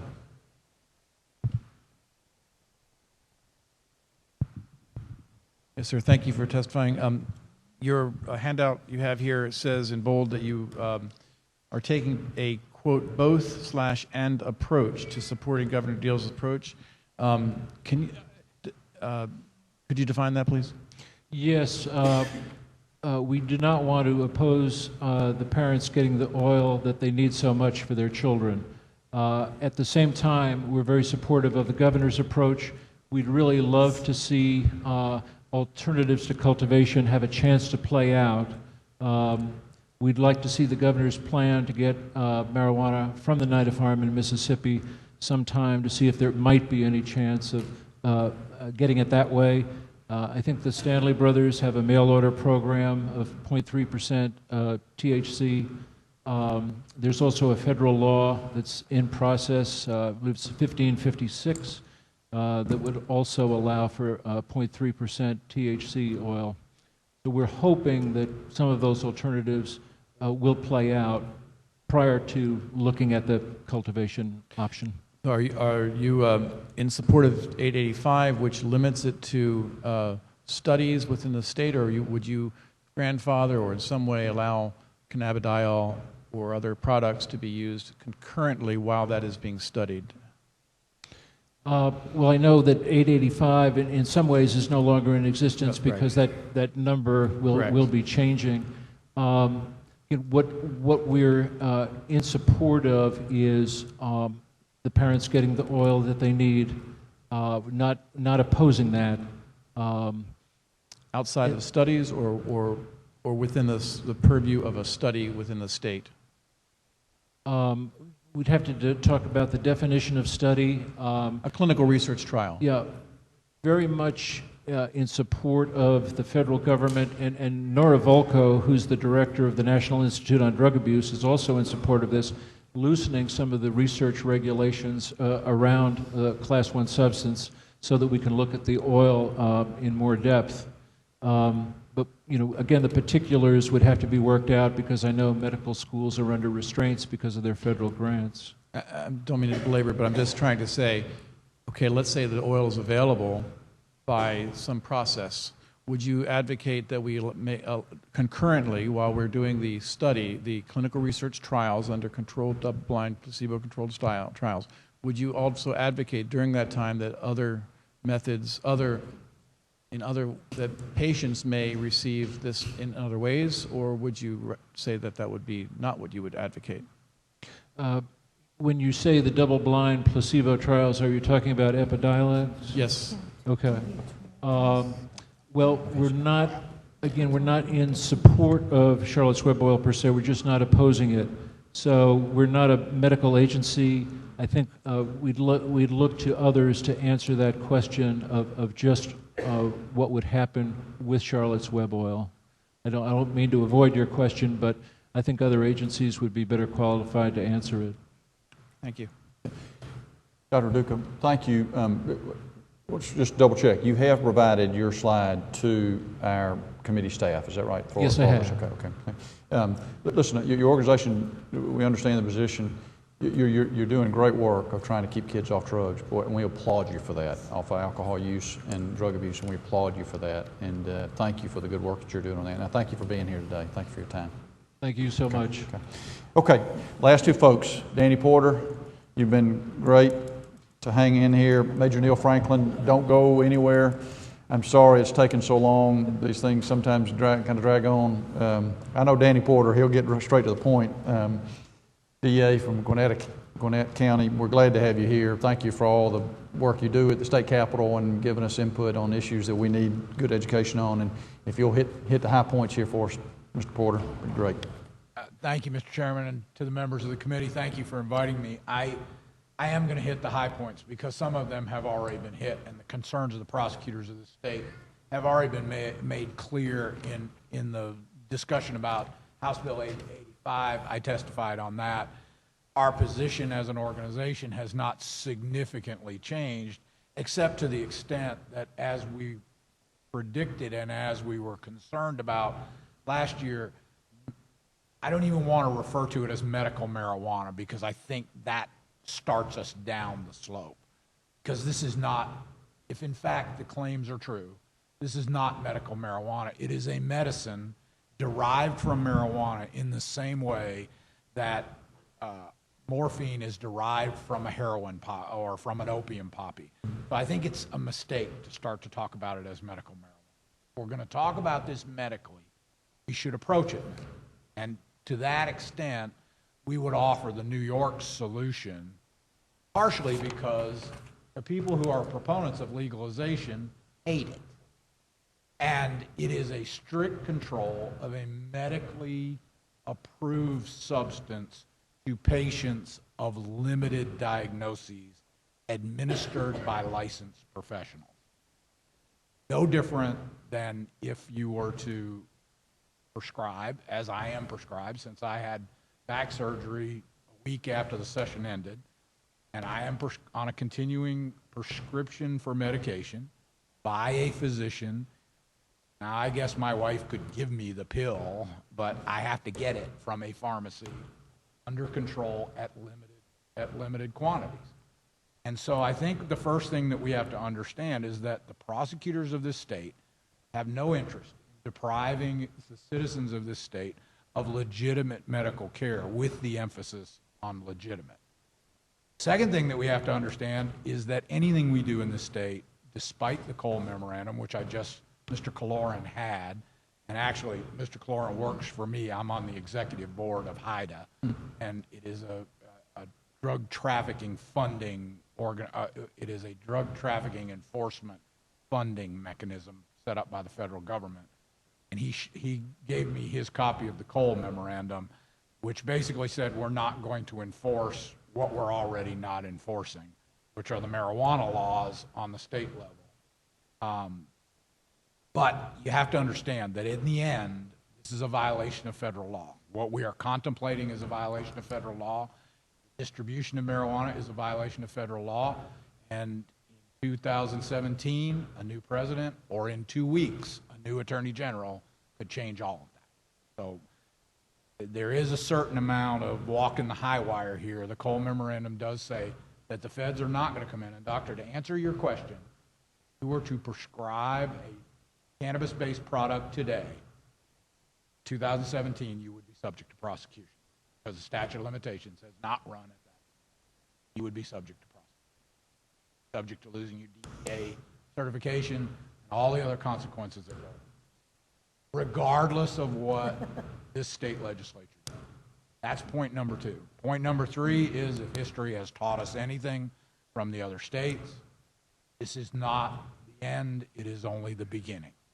It is not the goal of any pro-marijuana organization in the United States to stop at cannabis oil. It is not the goal, it is not the stated goal, and we are stepping off the first step to proceed down this.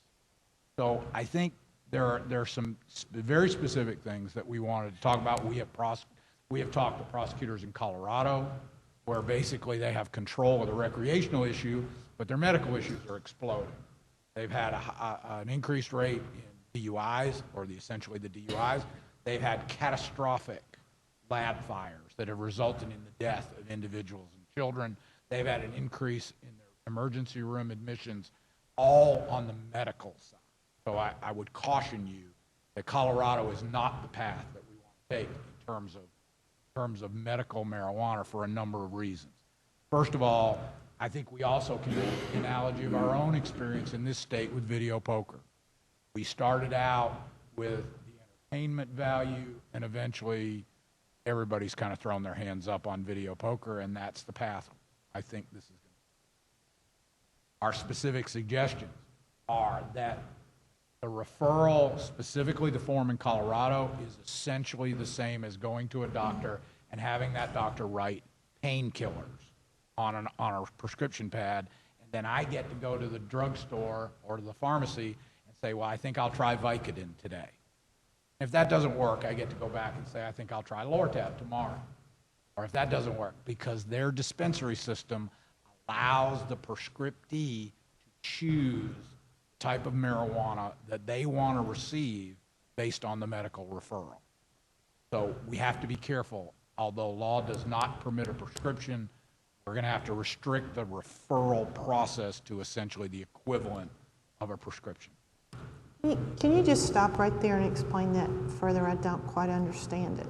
Colorado, a physician basically has the option to come with a defined medical condition, which includes chronic pain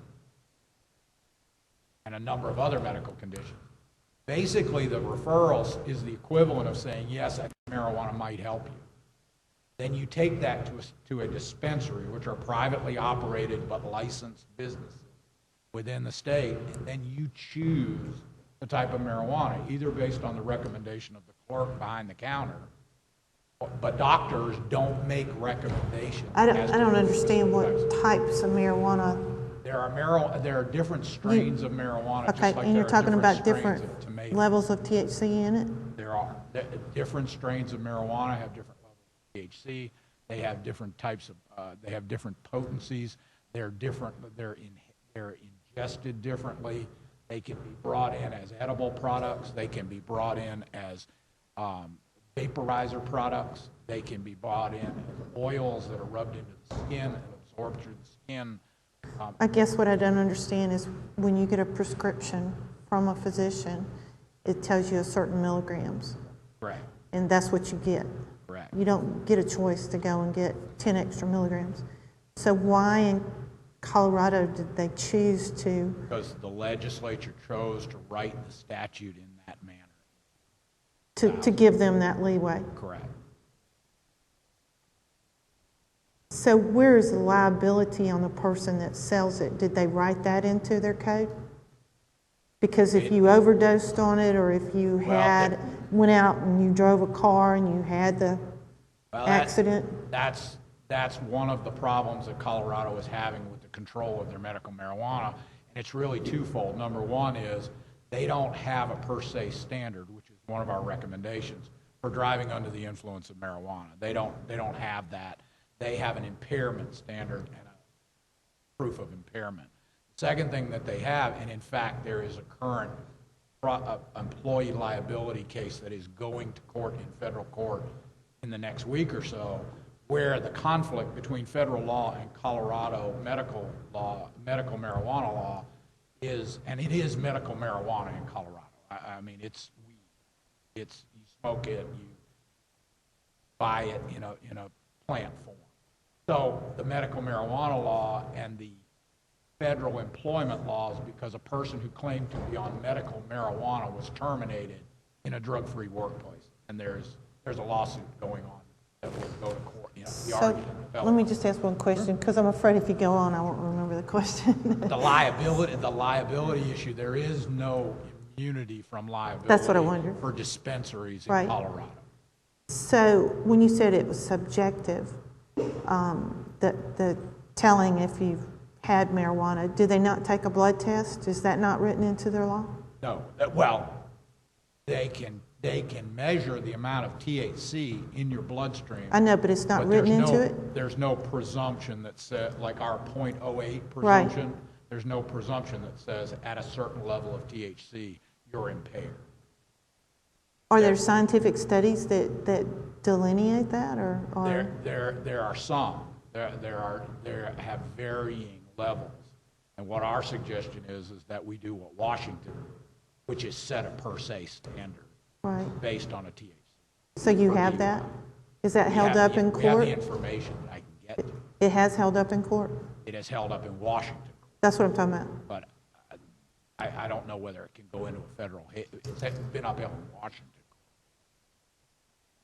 We're recommending, and that goes to my point. There are a number of effects that you're going to need to think about in terms of the drug-free workplace law, in terms of the DUI law, in terms of certain types of.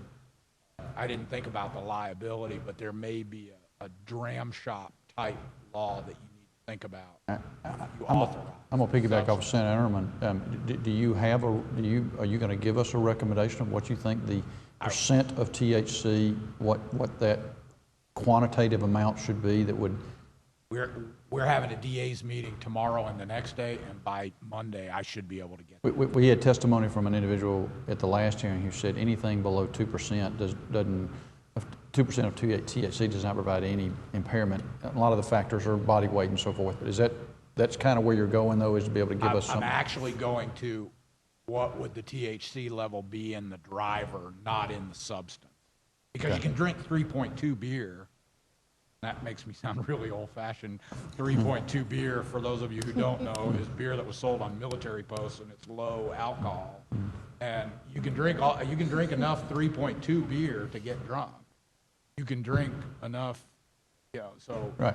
Okay. But you're going to help us. I guess my point is, can you help us on that? Because that's obviously something this committee is grappling with, is what is the level that you're impaired, what amount of THC puts you in an impaired level, whether it be in a workforce, whether it be driving a car, whether it be whatever the case. And well, I got a question related to that. Mm-hmm.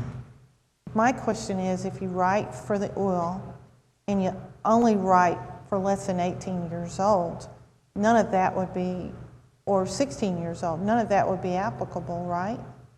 You wouldn't have to do the workforce, you wouldn't have to do the driving. None of the driving, for sure. I guess I'm not that familiar with the workforce laws. I know my son went to work when he was 15. I would like for that to be a question presented, that if the bill is limited for children, which is how we started out, that was the original bill, was for children. So if you limit it to children, then you negate, I guess the tort would still be included, right? You would negate the driving and most of the work. And that's the question I would like for you to ask the prosecutors. Give us some direction. If you do it this way, you get this. If you do it that way, you get this, so that we could decide. We can help you. What would be applicable? There is one issue I want to bring up as a lawyer, and it goes back to what the chief was saying, is that at some point, we're going to have to tell you, or at least it's my belief, we're going to have to tell you that we cannot ethically support a statute that is in violation of laws that we are sworn to uphold. I take an oath as a district attorney. I swear to uphold the laws of the United States and the state of Georgia. And while we want to be as helpful to the committee and to the legislature, and certainly, I mean, I testified for the kids, at some point, ethically, I can't turn my back on the oath that I took to support the law. And with this conflict, I just want to warn the committee of that. At some point, a lawyer may have to say, I can't help you carry out this purpose. What did prosecutors do in other states? I mean, did they not have the same ethical bias? In some states, they didn't participate. In some states, they were invited. Some states, they did. And they raised some of, in Colorado, for instance, they raised some of these concerns and had to withdraw from the process because the train was on the tracks. They were Colorado was moving, the legislature was moving, and they basically. In the state of New York, where you said that you liked that particular. There were prosecutors on the advisory board. Is that why you think that it's more restrictive? Because they won? I believe so. Let me just, I want to clarify that though. You're saying that that position is related to giving us advice on drafting the bill. But I want to take it a step further. You're not saying that you as a DA, if it was state law to be allowed for cannabis oil to be used in a restricted environment, you would not prosecute someone because it's a violation of federal law. No, you're not saying that. I don't have any authority to prosecute federal law, first of all, but I'm saying that at some point the advisory process puts us in. Okay. I just want to make sure there's I don't think we've reached that, and I'm perfectly willing to help.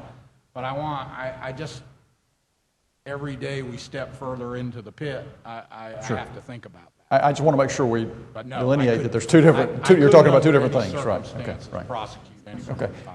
Representative Kaiser's got, I know you may not be finished, but we're going to zero in. I just want to back up to Senator Unterman's question about restricting the referral to a prescription. Your advice to us as a committee also is that the person who's getting that referral, that doctor who's referring that patient is very specific in their prescription to cannabidiol oil. Okay. Yes. Yeah. It would have to be, we talked about this last year, it would have to be essentially the equivalent of a prescription, although we recognize that it can't be a prescription because it has DEA implications, that it simply cannot legally be a prescription. I'm going to keep pushing you a little bit. We've got one more presenter, so let's. We think that caregivers should be carefully defined, and particularly as medical professionals.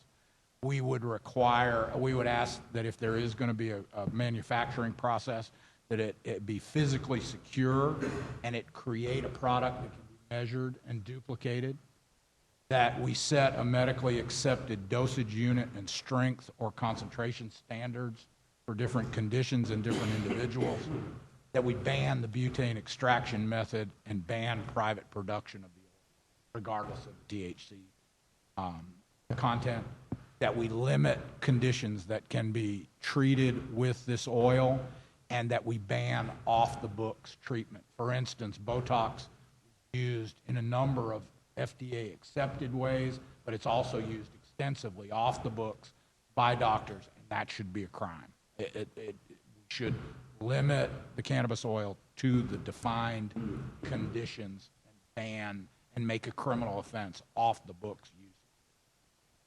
We should set a per se standard of THC levels in the DUI statute, and then we've already discussed the changes in the work-free statute. I mean, we believe that this is predominantly a medical issue, that the burden is on that it should be a medically proven, pure substance that is given to the children of the state, and that should be the goal of the legislature, and the law enforcement consequences should be secondary. That finishes my bill. I've got a question, Dr. Gwynn. May I? Thank you, Mr. Chairman. One really quick question. You're not saying that botulinum toxin use off-label is a crime? No, it's okay. not. Okay. And that's one of the things that concerns me. I understand. I just want to make sure of that. Should be. Is there any way that the state of Georgia or any other state can make a law that protects all involved from DEA liabilities, such as not my writing a prescription, but maybe advising under the current under some situation where these products, these medical molecules, can be used, where we do not violate the DEA law? My opinion, no. So even, how about if I advise someone to become, well, the studies are different because that has a grandfather, that has a jurisdiction. But otherwise, if I gave advice to someone to give cannabidiol or anything else in this state, you're saying that a DA would have jurisdiction over me?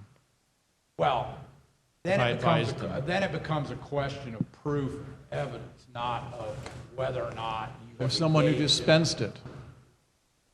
Maybe I wouldn't be liable, but someone who dispensed it. Is there a way for us to make a law that is not a problem? No.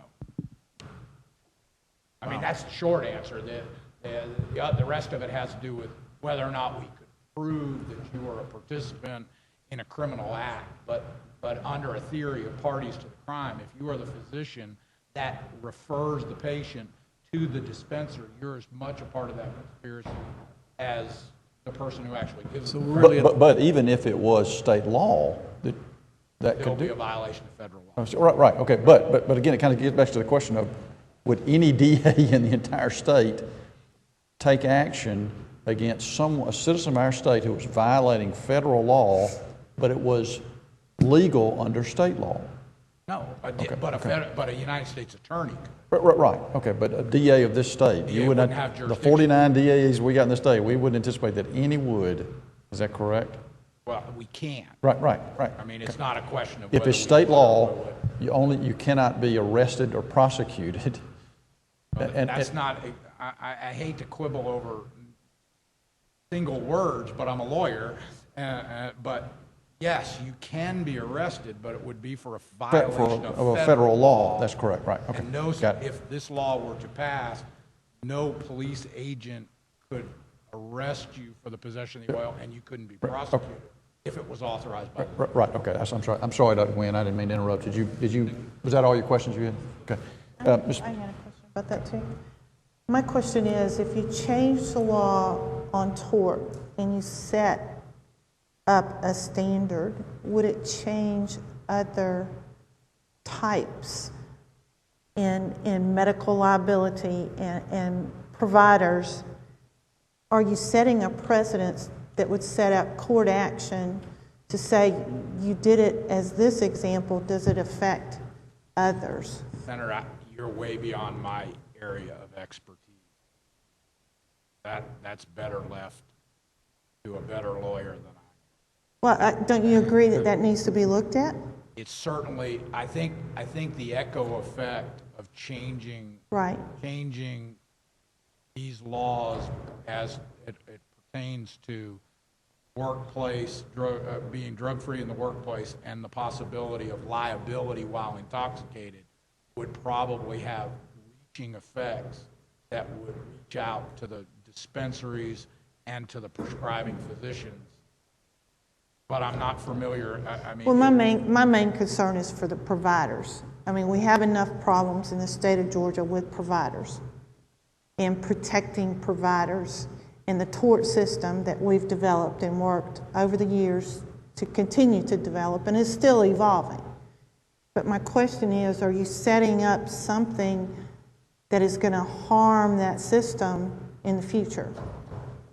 I can't answer that question because I don't know enough about the tort law. I can't give you an answer. Ms. Bejos, maybe we'll make you the last question. How about that? That's fine. Just quickly, and I want to kind of go back to where the doctor was at. I think our position, or certainly the DA's position, is that this should be treated as a medical issue. We've all kind of agreed with that along the way. And we get the technical aspects of, there's nothing that the General Assembly can do to authorize you as a physician to violate the federal law, i.e. to write a prescription for medical marijuana, or whatever we're going to call it. But there's nothing that prevents a physician from certifying the condition that may or may not warrant this application of a medication that the General Assembly seems to be headed down the road of authorizing its possession of Georgia. So I'm asking you that. I get that that's a very technical response, but I think it's an answer to your question.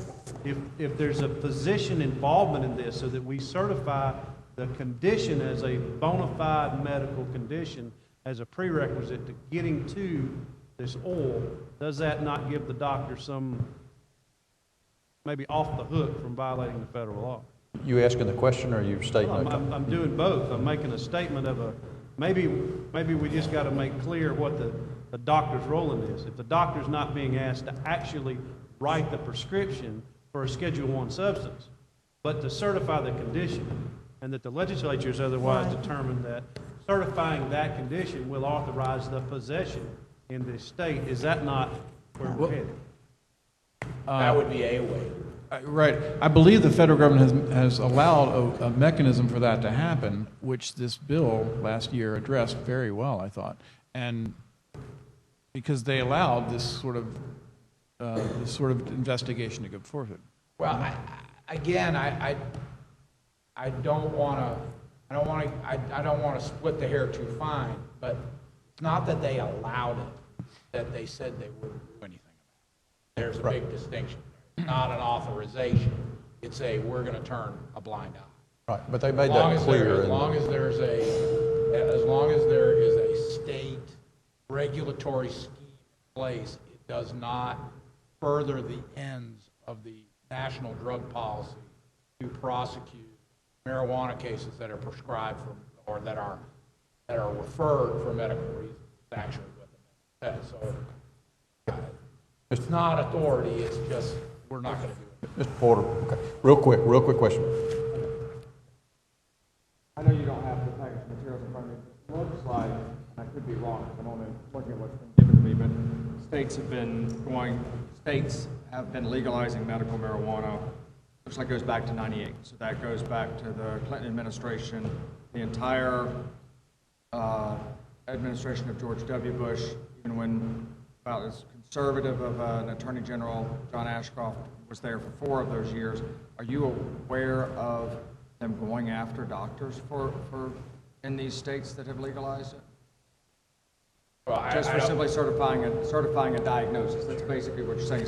The person has HIV. The person has stage 4 cancer. The person has epilepsy, or whatever it is. You know, I mean, that's a diagnosis. They give diagnoses all the time. The only answer I can give you is I know that Attorney General Ashcroft rejected the idea that U.S. attorneys could not go in and prosecute for federal violations, even though states had passed authorizations of marijuana for various purposes. Although but I can't give you a specific Yeah, in case. practice, I'm not aware of it happening.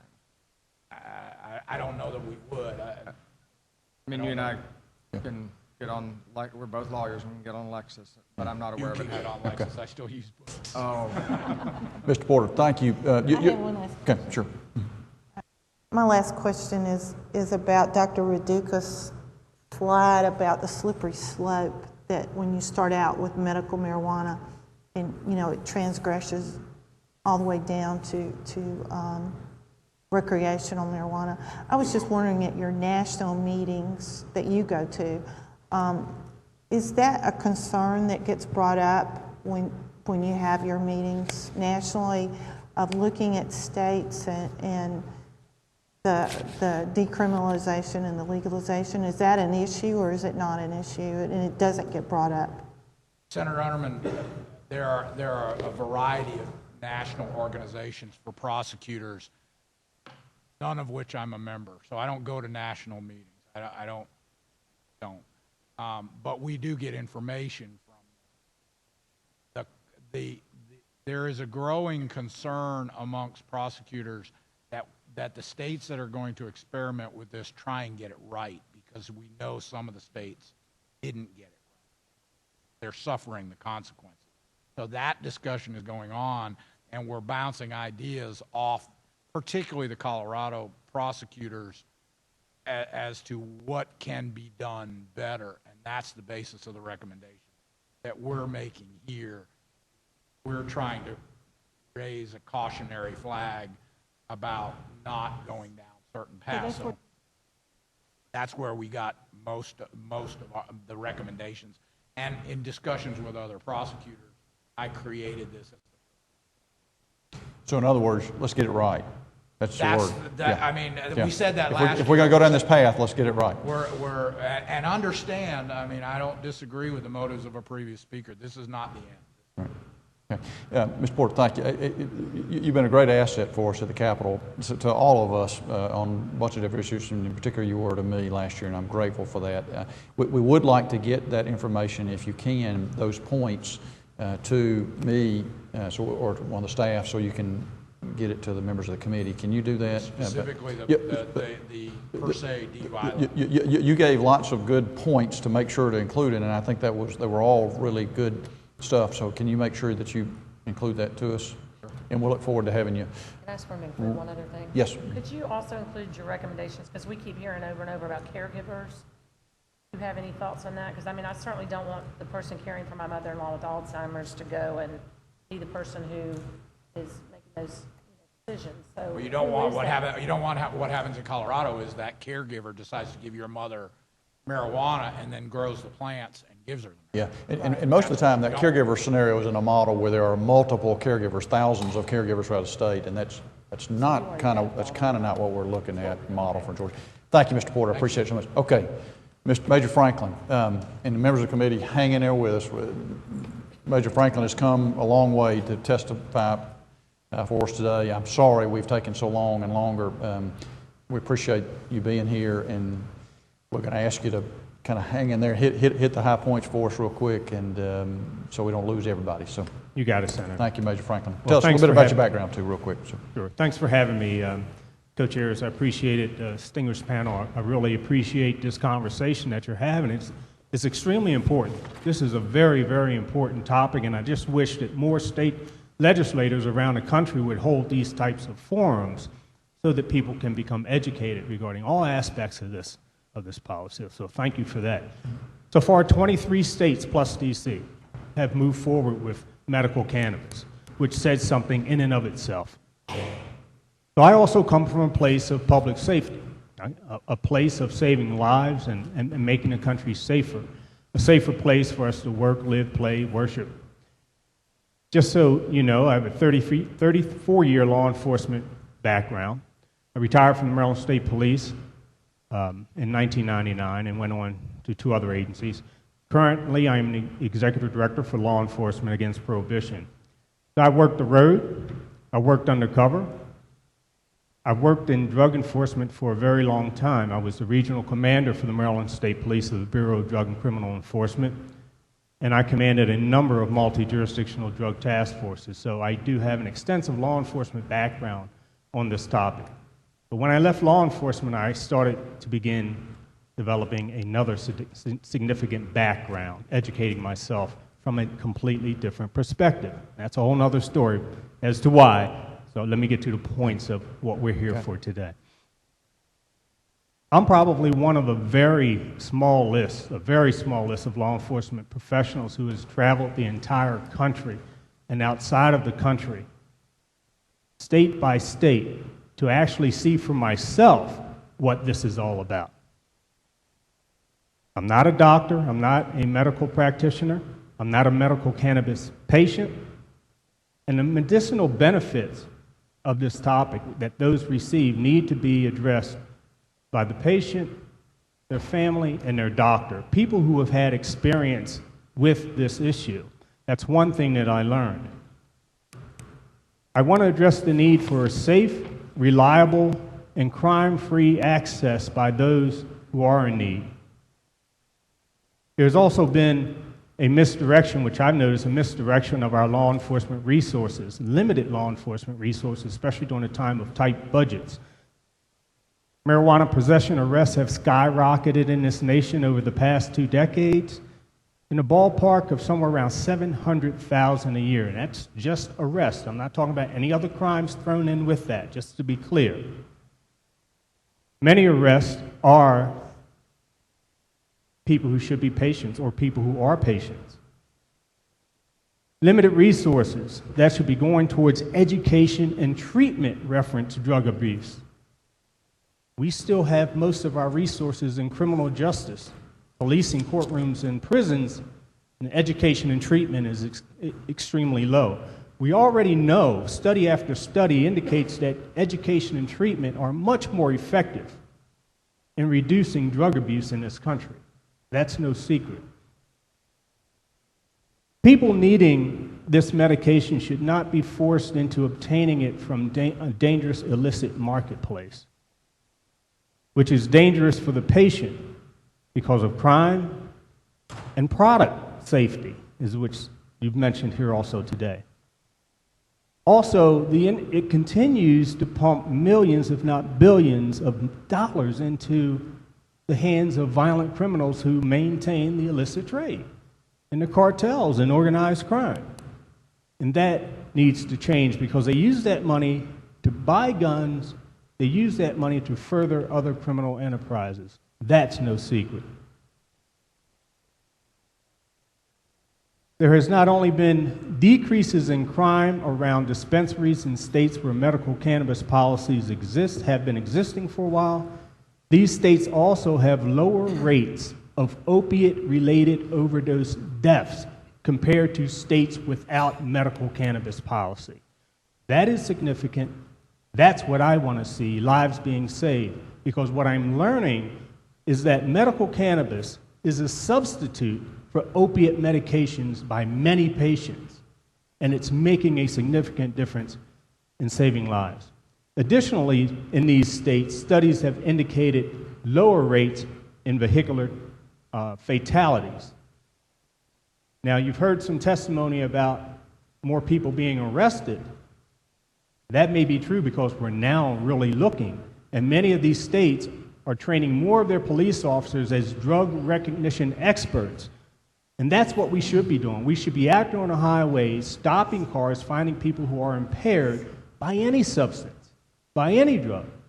And a significant problem we're having with painkillers and people driving under the influence. Now we'll be able to find those people as well. Now I'm going to talk about a couple of studies here real quick, and I'm going to give you some facts.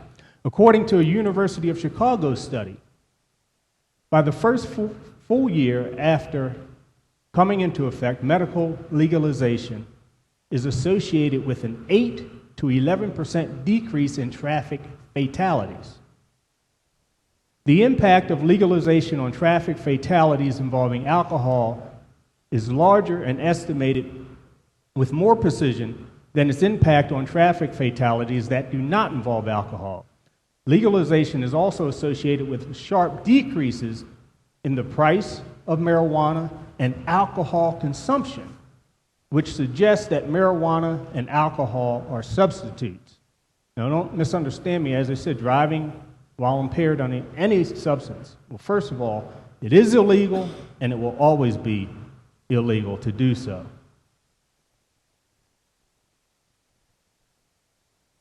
A study published in the Journal of Law and Economics found that adoption of medical cannabis laws is associated with a decline again in traffic fatalities. So this is a second study. The study showing an increase in the number of DUI drivers with THC in their blood that opponents tend to cite was based on 6 states, 3 of which did not have medical marijuana legalization or decriminalization laws during that study. So the increase was not a product of changing marijuana laws. Here's the thing. The 3 states that did have medical cannabis laws, California, Hawaii, and Rhode Island, which were in this study, saw sharp decreases in traffic fatalities. 31%, 14%, and 21%. This isn't anecdotal stuff. These are studies that were done. This past April, it was published in the Journal of Adolescent Health. Now, here's a quote out of this study. This study did not find increases in adolescent marijuana use related to the legalization of medical marijuana. Stayed flat. And I'm almost to the end here. Medical conditions, treatment, and medicines are between patients, their families, and their doctors. Law enforcement has no place in this scenario. Law enforcement's role is to embrace any policy that reduces the illicit drug activity within its violent marketplace. Policy which makes communities safer, and policies that save lives. That's what we should be embracing. And I'm so glad to see law enforcement here sitting at this very same table today, willing to work with you. That's where we should be on this issue. The medical cannabis industry needs to be regulated for the benefit of all, and you cannot regulate anything that remains illegal. We have to control this. Forcing patients to go into the streets or to other cities to buy marijuana benefits the criminal element and threatens patient safety. Giving patients a safe local option to get their medicine is sound policy that we all should be embracing, and it embraces public safety as well. Most of us clearly understand that marijuana should be or should not be classified as a Schedule I drug with heroin, crystal meth, and PCP. I think most of us believe that. And there is a move afoot in Washington, D.C. to change that. There's also a move afoot in Washington, D.C., H.R. 1523, which is policy to respect states' rights for marijuana laws. I'll end with pointing out a couple of things. The memos that were mentioned, the Cole memo was mentioned. That is the most recent memo from the Department of Justice dealing with Washington State and Colorado. But in 2009, there was the Ogden memo, which dealt specifically with medical cannabis in this country. And here's what it says as a subject: investigations and prosecutions in states authorizing the medical use of marijuana.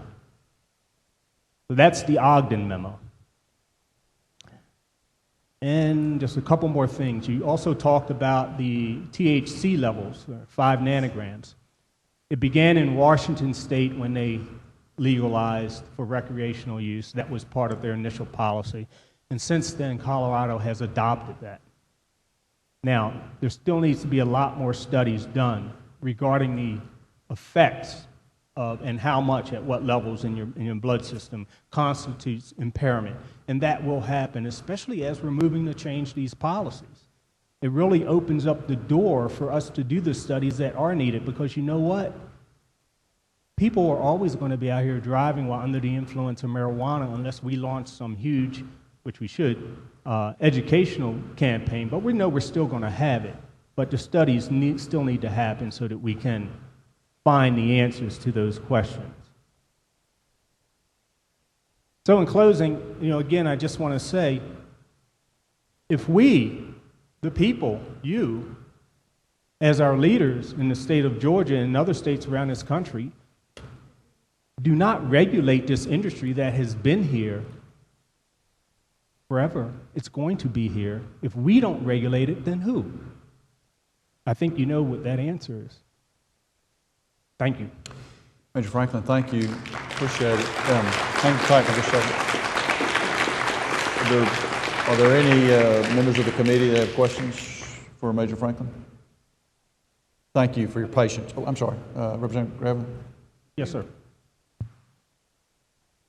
Thank you. Could you provide for us the talking points and the research that you read from there? Yes, I have the email already queued up for you, Representative. That'd be great. And I'll communicate it to the committee. I'll get it to you. Sure will. Thank you very Major much. Franklin, thank you. I appreciate taking time to be here, too. We're grateful for you doing that. Thanks for having me. Okay, members of the committee,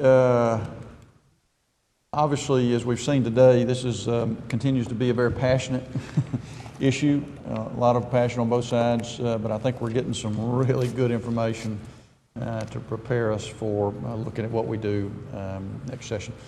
Senator Underman, you got any final comments or thoughts? No, except we'll be getting with y'all about Augusta and get you the time frame and answer questions if you have any questions. Okay. Thank you for the public being here. This meeting is adjourned.